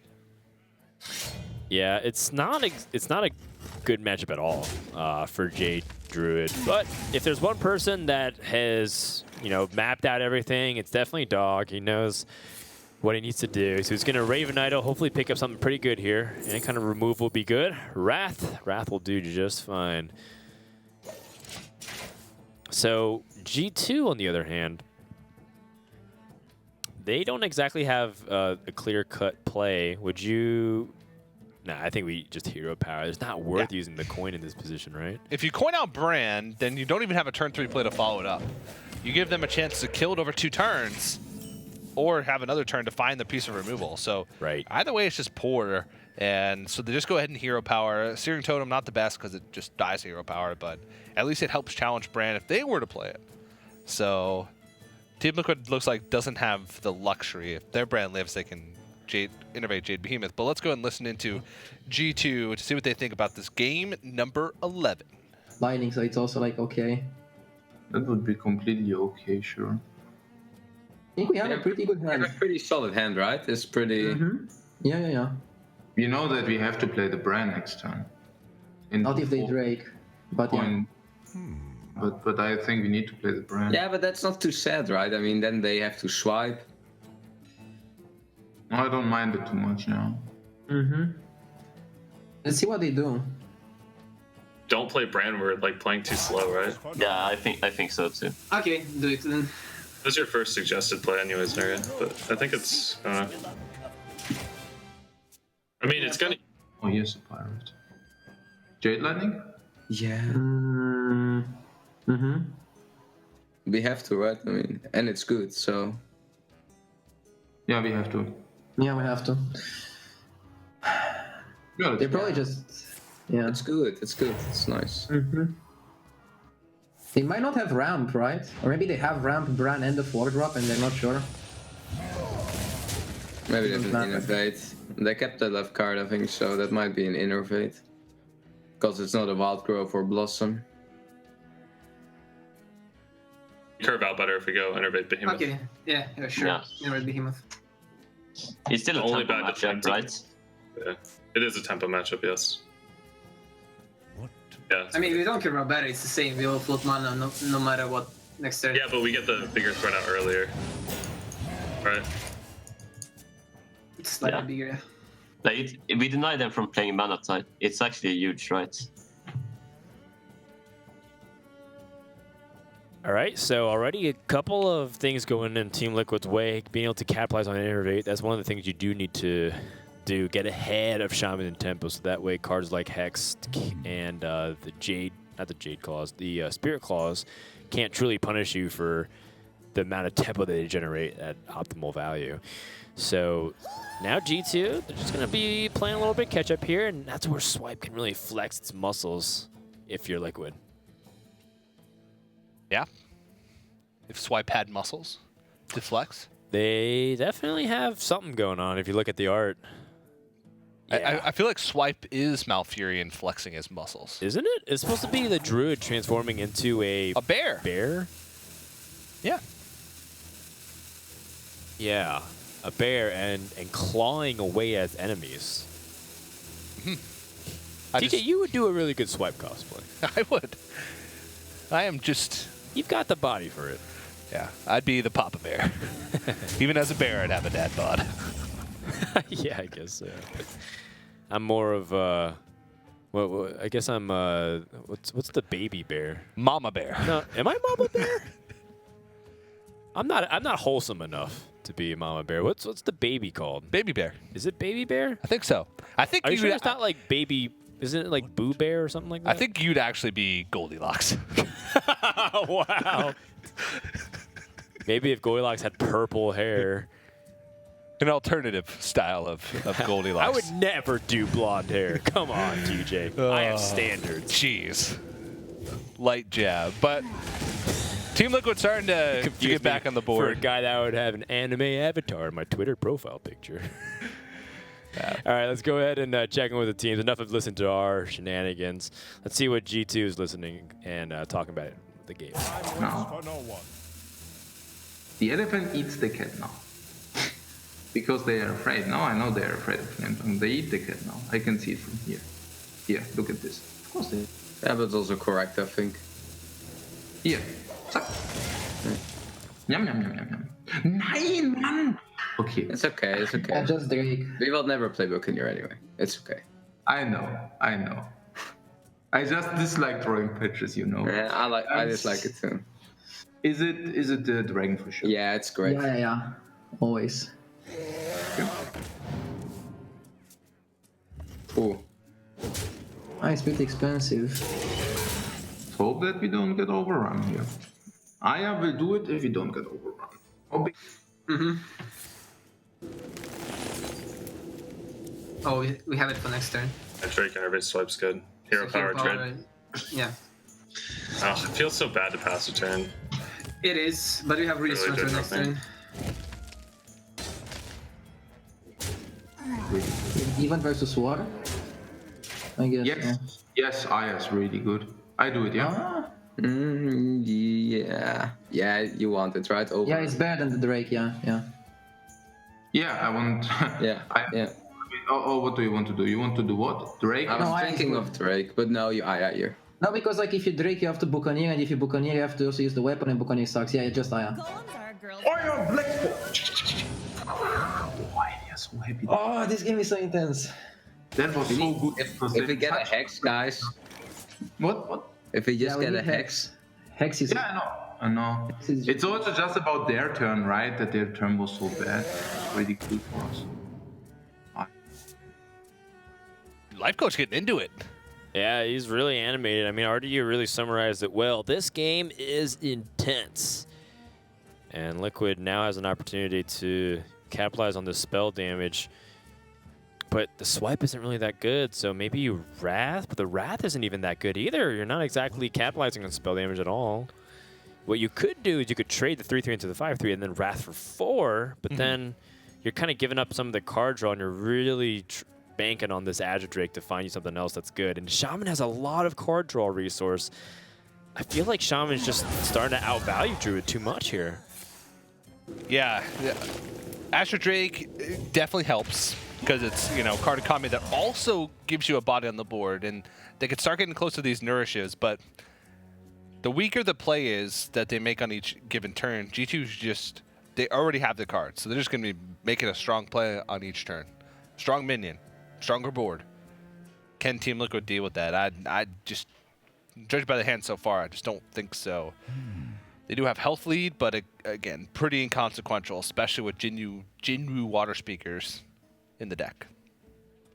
Yeah, I don't think Rushdown will be an opportunity for Druid to really come in here. So the primary thing that Team Liquid's win condition is just kind of beating the Jade through tempo and maybe outvaluing them in the late stage of the game. There is the possibility that you know, Azure Drake or, you know, actually the big thing that they can hit is like a Gadgetzan Auctioneer, and then Gadgetzan hits Jade Idols into like more Jade Idols and start filling up the board. I think board flood's their only primary way they can come back from this position, TJ. This is going to be a full clear from G2 and the development of a threat with the...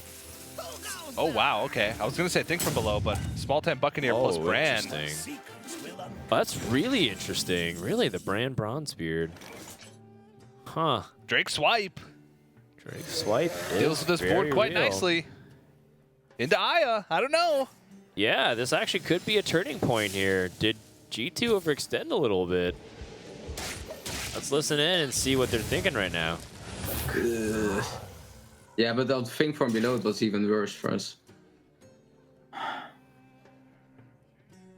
Like, this is actually good that they did it on a freaking Buccaneer, right?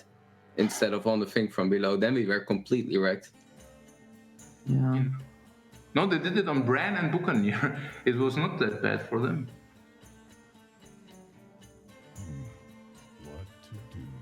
So is it thing from below Genio?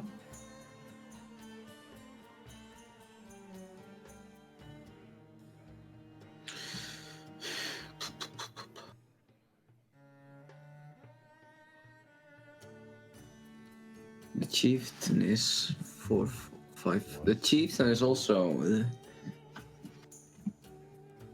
What do you like, Adrian? Whatever I do. I don't know. I think Genie Thing from below seems a bit better, but Chieftain is also okay. Okay, so the one is doing 2/5/5s, the other one is like 3/6 and 5/5. Do we need 3/6 or do we need 2/5/5s? It's the 2/5/5s, right? Yeah, okay, just play it. Just like the Chieftain, right? Is there any reason to do the Jinyu? I don't see it. I just don't see We're not dead. any reason. Because the Jinyu still comes better next turn, right? And we can... Yeah. We play Definitely, Aya. yeah. I'll take our Auctioneer next turn. Golems are a girl's best friend. We trade in the Flameton, right? Or do we? Yeah, we trade. Did we? Wait a second. They have Let's haha. consider it. They have haha. We should not Yes. leave it up. Yes. Yes. Yeah, we have board already. There's no point in risking it. We can even they already played both Shade Idols, right? We just outvalued them. We just outvalued. Yeah, they played both Jade Idols.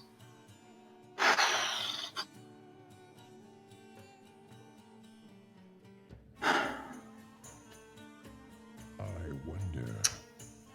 Oh. The 5/5 goes into the dragon, that's always the case, right? Yeah. Do you want to heal it? I'm not sure. If we Drake, we might want to Drake first. Yeah. You always play Drake, right? Yeah. Yeah. No. possibly.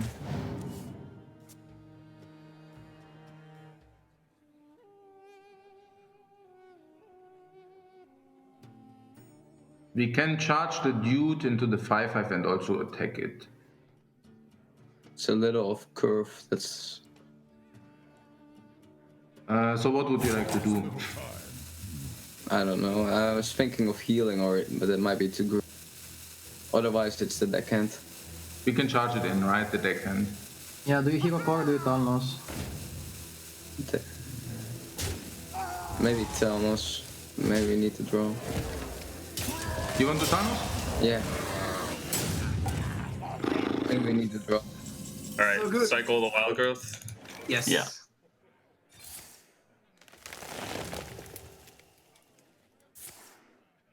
Idle for spell or minion? Spell. If you get swipe, we win. Yeah.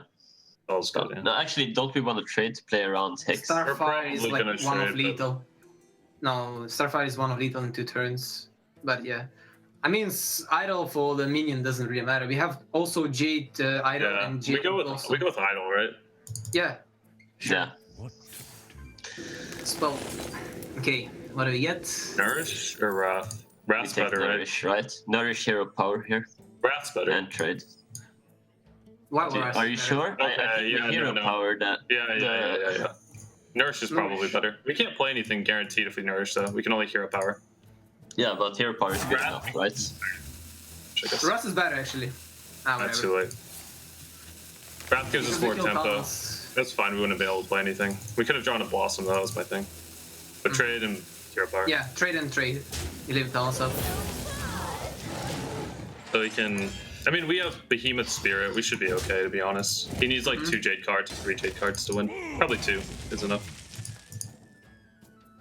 I don't know. This one's coming down to the wire, and that's a dead pickup for G2 effectively. Yeah. Life Coach was talking about how they've already used their Jade Idol. We just need to outvalue them. But G2's already used their Jade Chieftains, which is Yeah. their big Jade cards, and Team Liquid still has a ton of Jade power left in the deck. I don't know.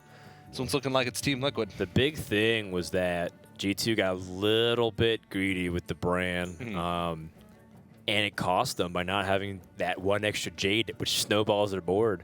You know, if they got an extra Jade out with Bran, then they'd be able to snowball the board even more. It's a little bit unfair to say because they did have 3 mana and it felt like Druid couldn't really do much, but it played perfectly into a swipe, which is exactly what they did to Team Liquid when they were playing the Druid. They held the spell damage swipe and it ended up really making Team Liquid pay. So now the opposite's about to happen. And now Team Liquid picked up a second Jade Blossom, which allows them to play 3 Jade cards this turn. How big is that? 7/7, 8/8, 9/9. That's too much. Yeah, What to it is. And then next turn they can follow it up with, well, they could do 7/7, 8/8 this turn, 9/9, 10/10 the following turn. Yeah. Plus they have Mulch. maybe Mulch will even come. Nah, they can just trade over. Mulch probably be saved for like a really big Jade, and definitely have to see. But it looks like they're just going to go with as much power on board as they can this turn, and that means going with both Jade Blossoms plus the Jade Spirit. 7, 7, 8, 8, 9, 9. That means G2 needs a miracle off the top. It's too late. Jade Spirit is not a miracle. Well, they can trade in this. They can Thanos and then trade into Thanos first to see what they draw.